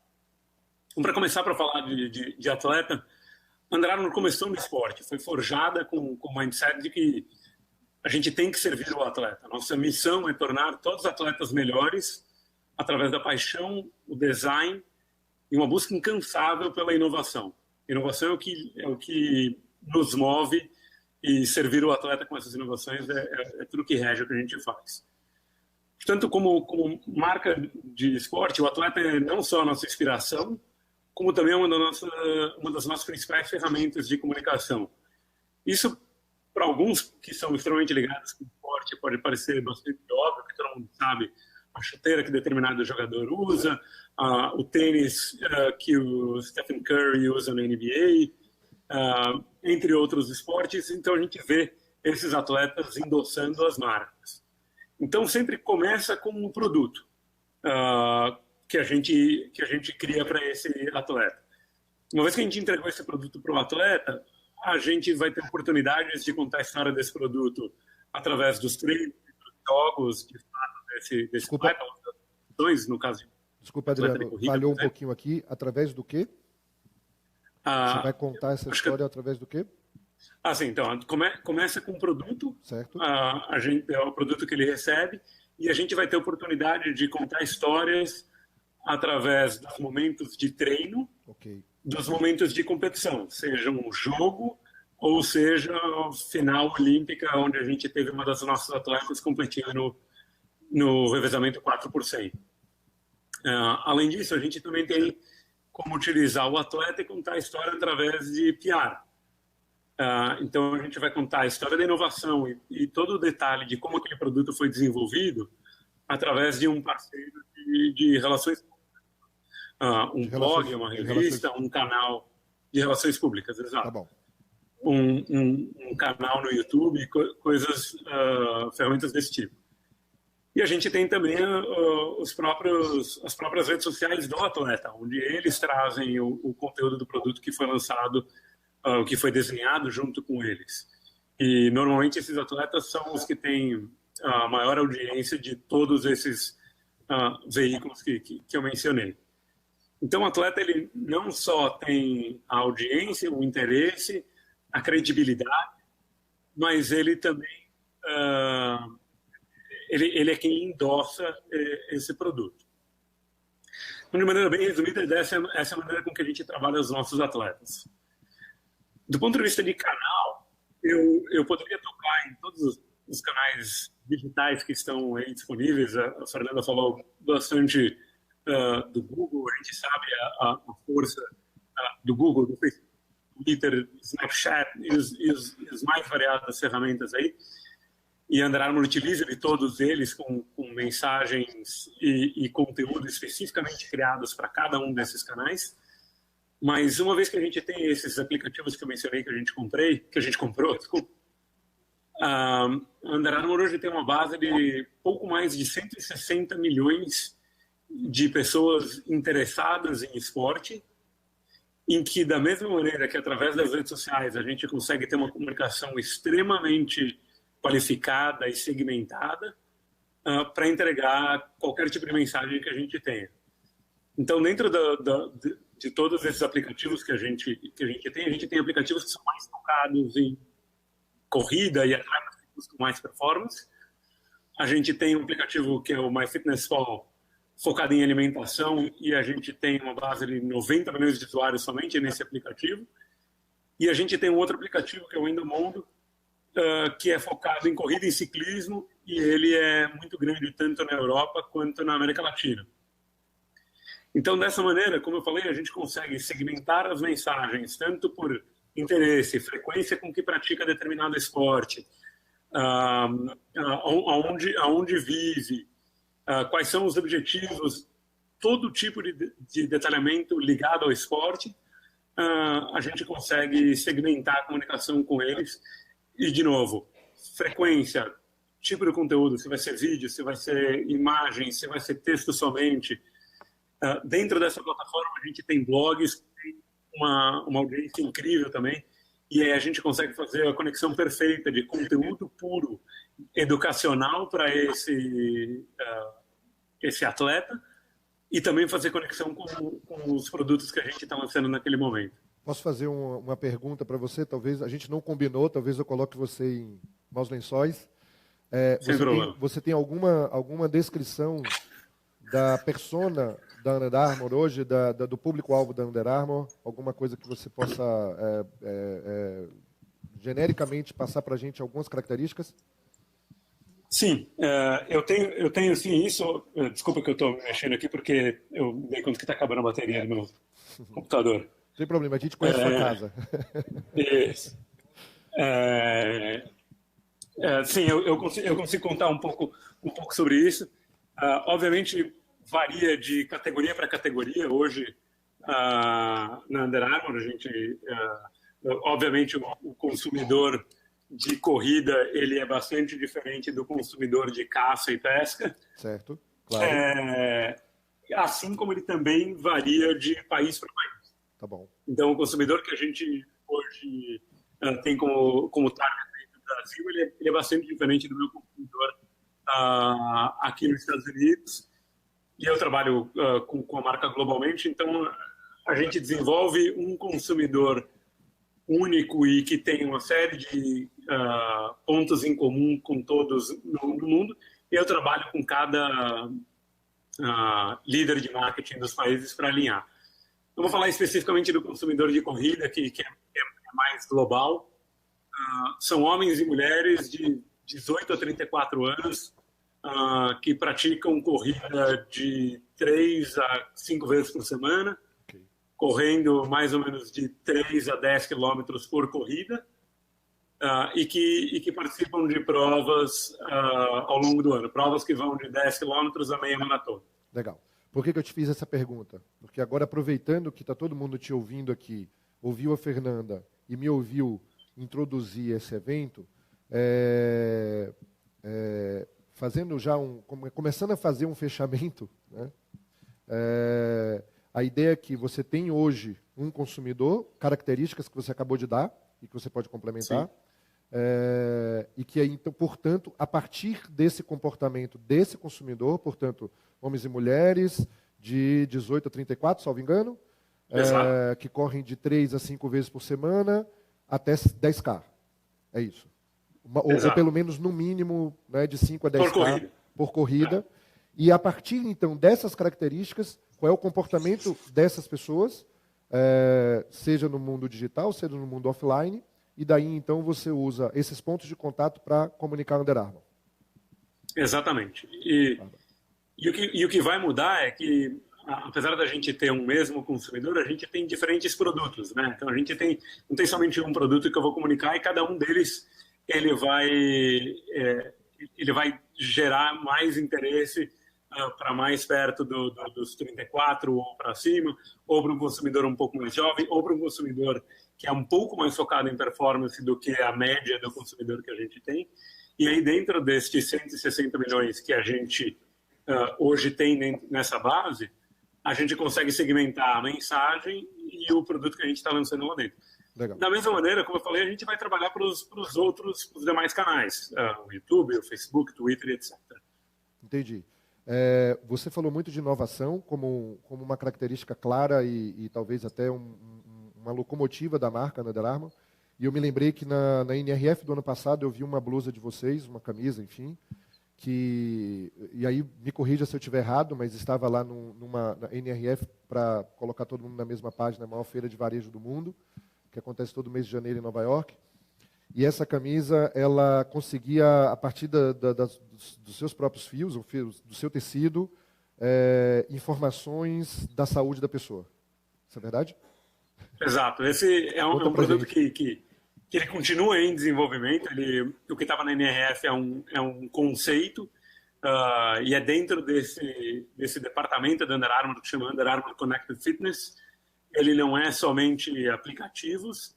A gente tem uma série de outros produtos e serviços que já estão disponíveis, ou como essa camisa que ainda está na fase conceitual, que de novo volta para a nossa missão, que é de tornar todos os atletas melhores. Então, essa camiseta que você viu, ela mede a temperatura do corpo e ela ajuda a regular a temperatura do corpo.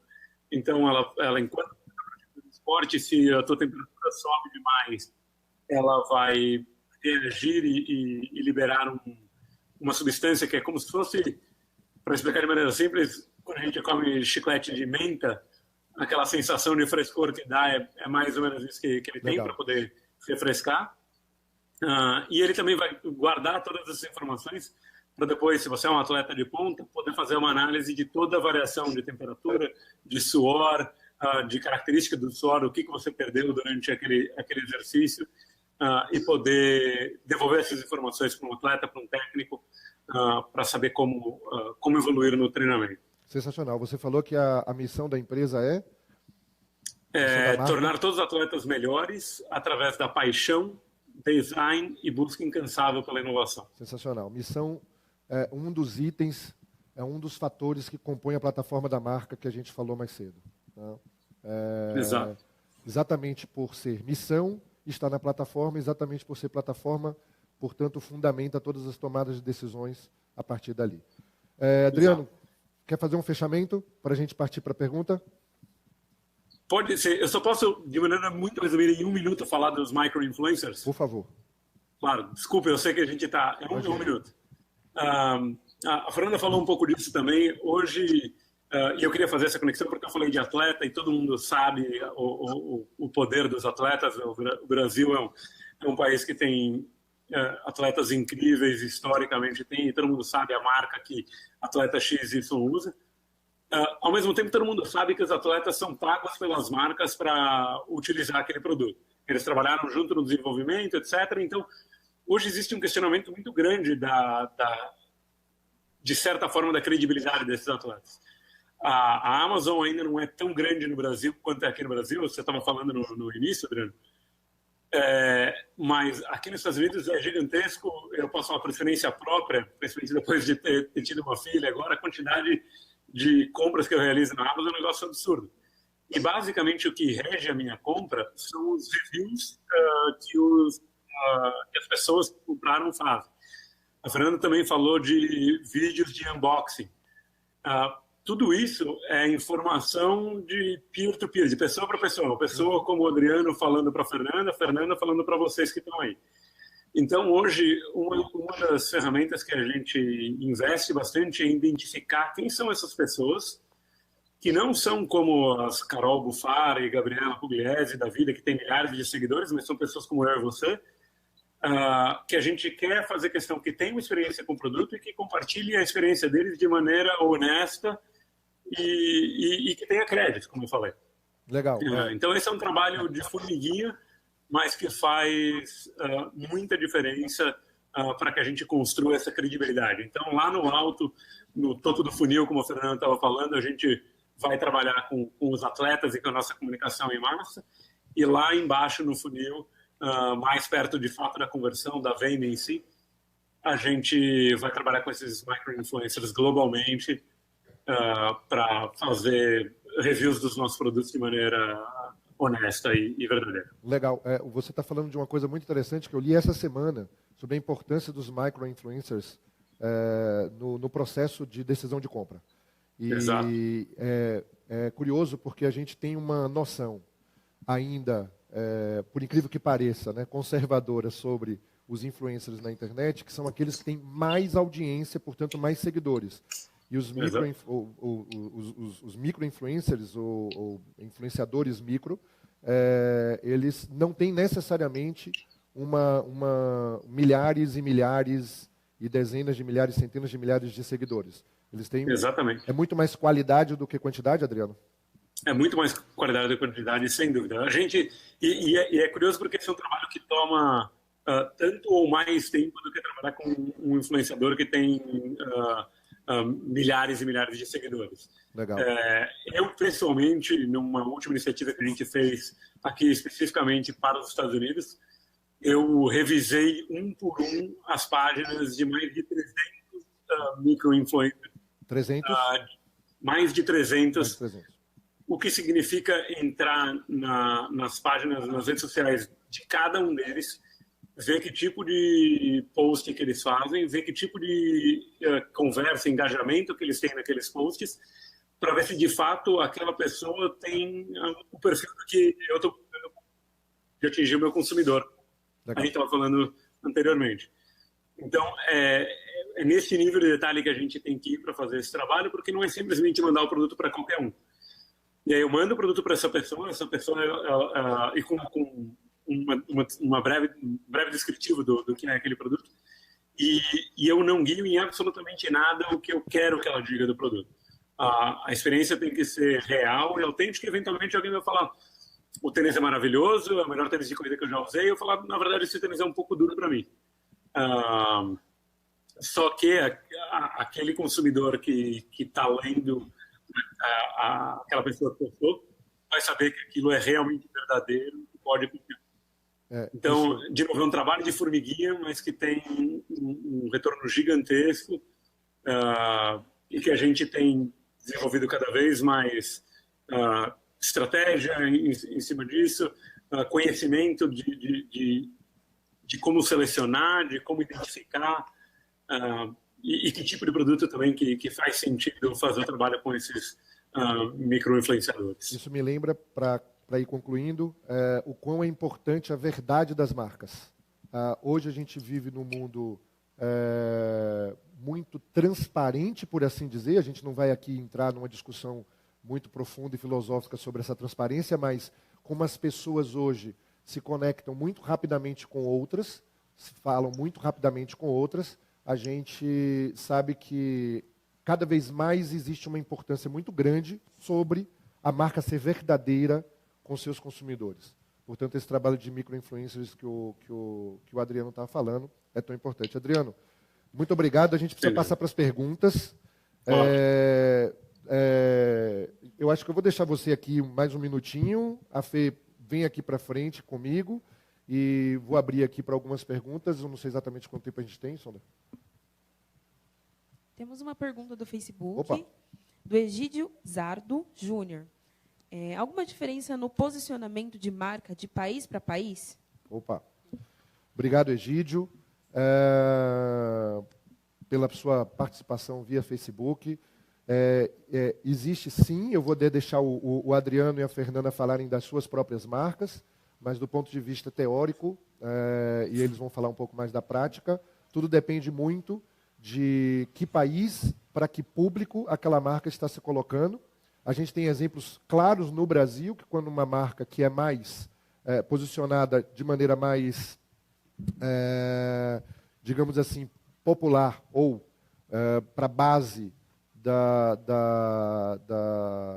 população de determinado país, quando vem para o Brasil, por algumas características regionais, termina se posicionando como uma marca mais elitizada ou uma marca para outros tipos de classe social. Mas eu vou deixar o Adriano falar um pouco da Under Armour em relação aos países e a Fernanda também. Quer falar um pouquinho do Google? Fica à vontade. Quer falar, Adriano? Pode começar, eu vou na sequência. Bom, de um ponto de vista, e agora olhando o que o Google faz como campanhas de marketing, às vezes a gente recebia muita mensagem do Global com campanha pronta, criativo pronto e mensagem pronta. E um exemplo muito claro que a gente viu, o lançamento do Chromebook no Brasil. O Chromebook, na verdade, é um notebook super específico, não tem entrada de USB, de CD, de nada. E a mensagem era for everyone, lá fora. Só que, na verdade, aqui no Brasil, ela chegou super caro. Ele chegou com configurações totalmente focadas em iCloud, que as pessoas, na época, não conheciam tanto. Então, assim, no fundo, não era para todo mundo, era para poucos.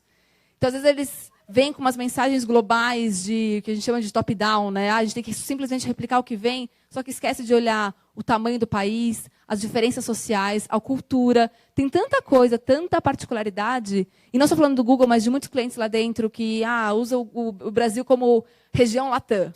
Nem isso a gente consegue trabalhar. Eu tenho um cliente que a gente tem que fazer uma briga gigante lá dentro do nosso Google, como empresa, para mostrar o quão importante era a gente trazer esse cliente para atendimento via Brasil, porque era um país muito particular, isso não só do Brasil, mas de todos os outros. Então, é extremamente diferente de país para país, principalmente por cultura, Aqui, né, o Brasil, falando um pouco do Brasil, é muito mais calor do que Estados Unidos, por exemplo, então são produtos diferentes, tem que ter adaptações.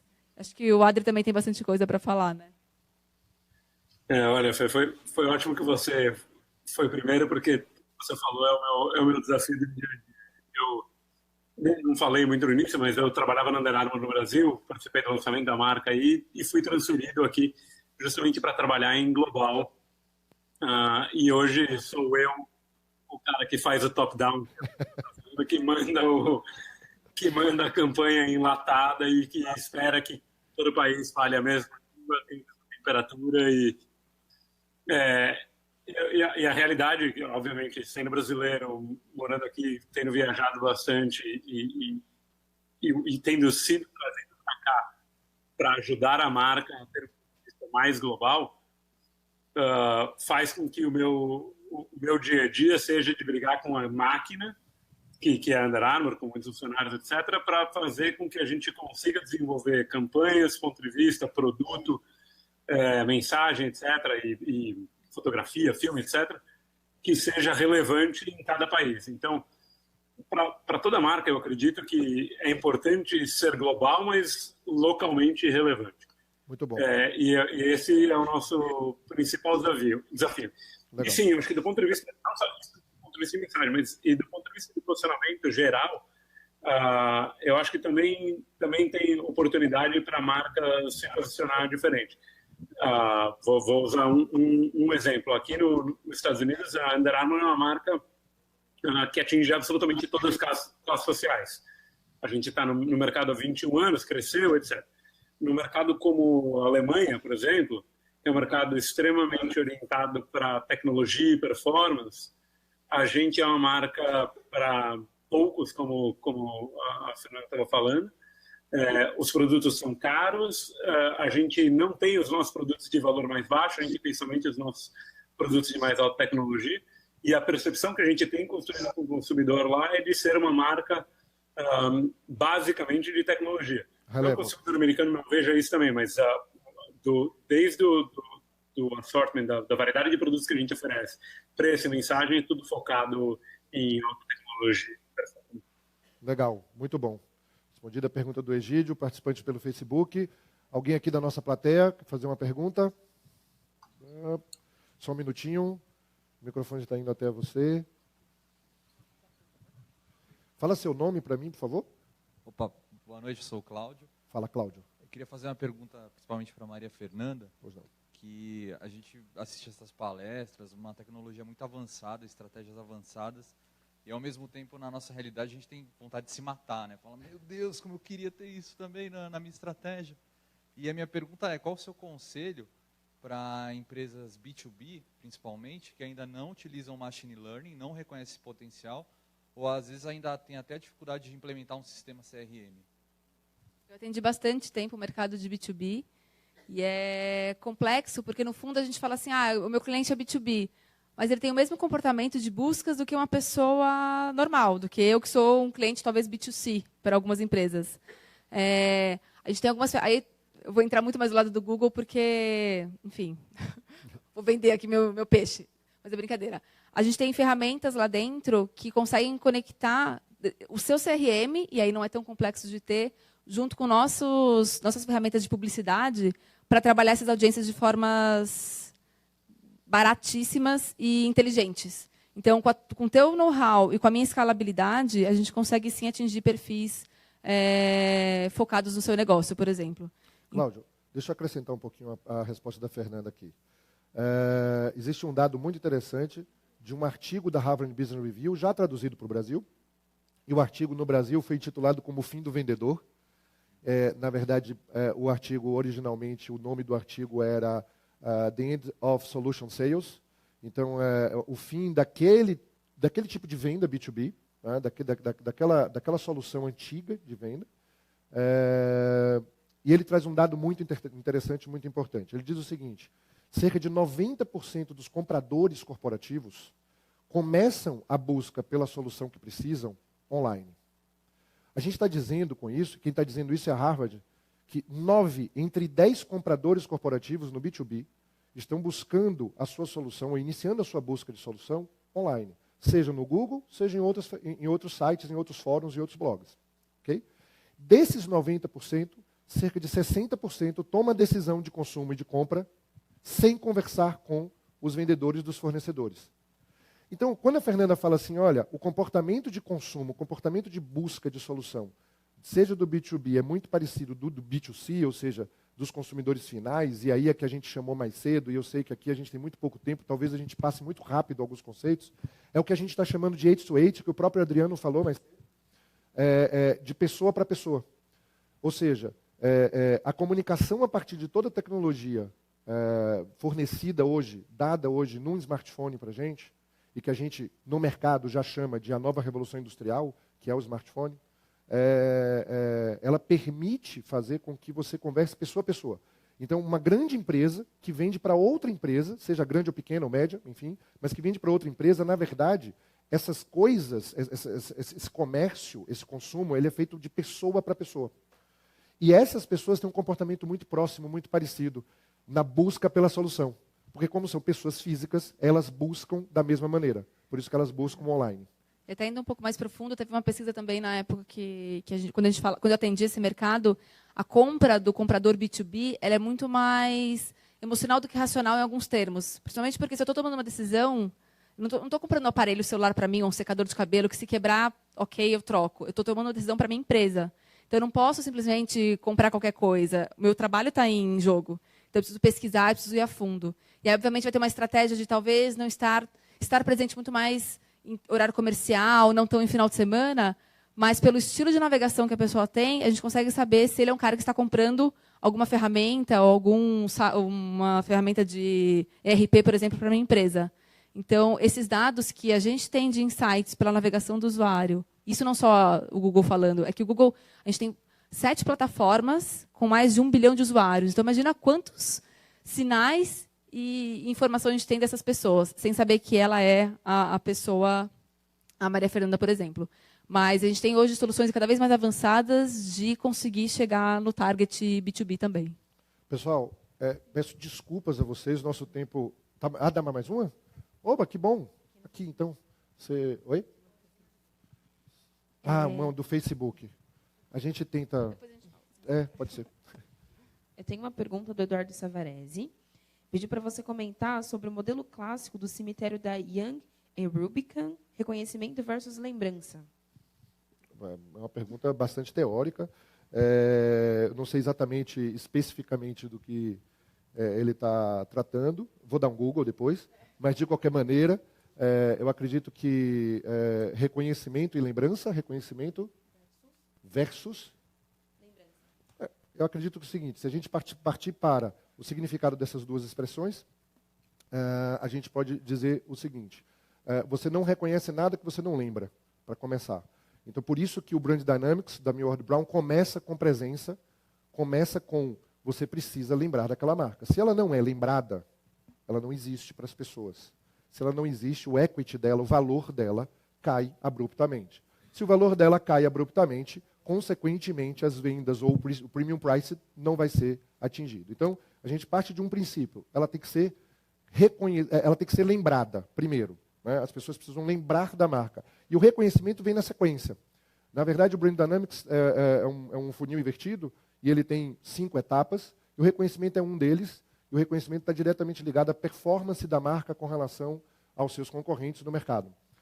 Não sei se é especificamente essa teoria da Young Rubicon, mas eu vou atrás para responder o Eduardo, não é isso?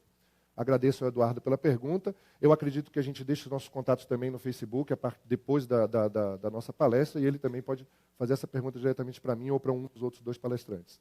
Mas, retomando, eu acredito que, para você ser reconhecido, você precisa ser lembrado.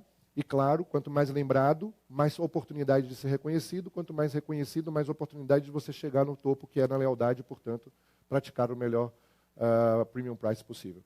Posso só finalizar com ela rapidinho, muito rapidinho. 1 minuto, por favor, técnica. Deixa só ela para não ficar frustrando aqui o nosso público. Olá, boa noite a todos. Boa noite. Muito como é seu nome? obrigada. Meu nome é Ariane. Pois não, Eu sou comunicadora digital. E a minha pergunta vai para o Adriano, claro, também para a Fernanda, para os 2 Adrianos, enfim. Mas, assim, eu sou uma micro-influenciadora, uma youtuber, e eu queria entender como foi que o Adriano chegou nesses micro-influenciadores para poder construir aí essa nova estratégia que eu achei muito interessante, que realmente os micro-influenciadores têm qualidade. E, às vezes, eu fico pensando, puxa vida, não vou nunca chegar em milhões pelo que eu vendo, porque eu vendo conteúdo de filosofia, eu sou a doutora Pensar no YouTube, e, assim, nunca vou chegar em milhões, aqui no Brasil, por exemplo, também, sei lá, onde no Brasil, no mundo. E aí, assim, como é que você chega nisso? E como eu vendo, né? Legal. Deixa eu só já introduzir a pergunta dele. Eu, particularmente, acredito que, como você está vendendo filosofia, você não precisa chegar a muitos, você precisa chegar aos certos. Mas eu vou deixar ele falar isso. Adriano, fala um pouquinho, muito pragmaticamente, muito objetivamente, que o nosso tempo já acabou. Peraí, só um minuto, áudio. Seu áudio sumiu aqui pra gente, peraí. Desculpa, eu que estava no mute. Agora, vai. Assim. Adriano, você basicamente deu a resposta. Como eu falei, todo o processo que a gente fez de validar esses influencers era de garantir que eles estavam falando com as pessoas certas. Então, quando a pessoa postava alguma coisa sobre corrida, que tipo de interação que ele tinha? Uma pessoa falando que o dia estava lindo, ou era que realmente tinha gostado daquele tênis, ou queria entender mais sobre aquele tênis? Obviamente, para o seu universo, vão ser temas diferentes, mas o conceito é exatamente o mesmo. Se você está falando com propriedade sobre um determinado assunto, e os teus seguidores, e não importa se eles são poucos, na verdade, se eles são poucos é o que provavelmente te torna mais relevante dentro dessa estratégia, se eles também têm interesse genuíno no assunto que você está compartilhando, isso é o que tende a ser relevante para uma marca que quer se conectar com o tipo de público que você se conecta. Legal. Você se torna o veículo e a ferramenta para uma marca se conectar com a pessoa que consome o tipo de conteúdo que você compartilha. Sensacional. Não, pode falar. Não, e a gente, como foi um projeto muito grande, a gente trabalhou com uma agência para fazer um primeiro filtro macro desses todos influencers. Depois, como eu falei, pessoalmente eu tive que fazer a revisão de cada um deles. E só do lado do YouTube, o quanto o seu canal ele está fácil de ser encontrado dentro dele. Então, tem algumas formas de otimização do seu canal que deixam ele mais relevante quando a pessoa procurar por determinados temas. Então, assim, na sua descrição, no seu título, na sua capa, tem coisas que você consegue fazer para, a hora que a pessoa buscar sobre algum determinado conteúdo que tiver a ver com o teu, você aparece mais relevante. Então, às vezes, não é nem o vídeo mais visto ou o vídeo mais recente, mas é o mais relevante. Assim como aquela palavra, aparece, para aquele termo. Exato. Assim como aparece resultados na busca do Google em termos de relevância, você pode ser relevante no resultado orgânico do YouTube também. Aí tem algumas técnicazinhas. Tem um youtuber, que, se não me engano, ele chama Camilo Coutinho, que ele dá dicas como você cria um canal para youtuber, né? É meio B2B, assim, dentro do mundo do YouTube. Play de Prata. Também faz. Esse Camilo Coutinho, ele até dá consultoria. Ele é bem legal. Ele dá dentro do Criar, que é o YouTube Space. Então, acho que ele tem bastante conteúdo bem interessante. Assim, eu tenho certeza que tem gente aqui que gostaria de ficar mais tempo com a gente. A gente vai ficar à disposição depois da palestra com vocês. Mas, infelizmente, eu preciso encerrar por conta do tempo. Queria só agradecer aqui de novo ao professor Eduardo Forlanetti, diretor da FIA, professora Cristina Zanon pelo convite, a Fernanda Rafaeli do Google, claro, sem dúvida nenhuma pela sua brilhante apresentação, o Adriano Cerf da Under Armour, muito obrigado mais uma vez por aceitar o nosso convite de última hora e mesmo viajando, a toda a equipe técnica da FIA, aos participantes presentes e aos participantes do Facebook. Muito obrigado e ficamos aqui com vocês. Só vou repetir o nome do canal, para quem não ouviu, é Camilo Coutinho. Vocês já encontraram? Ah, tá. É o nome do criador. Então, procurem por lá. Obrigado mais uma vez. Boa noite. Tchau, tchau. Tchau, gente. Muito obrigado. Boa noite. Valeu, Adri. Tchau. A gente se fala. Valeu. Tchau.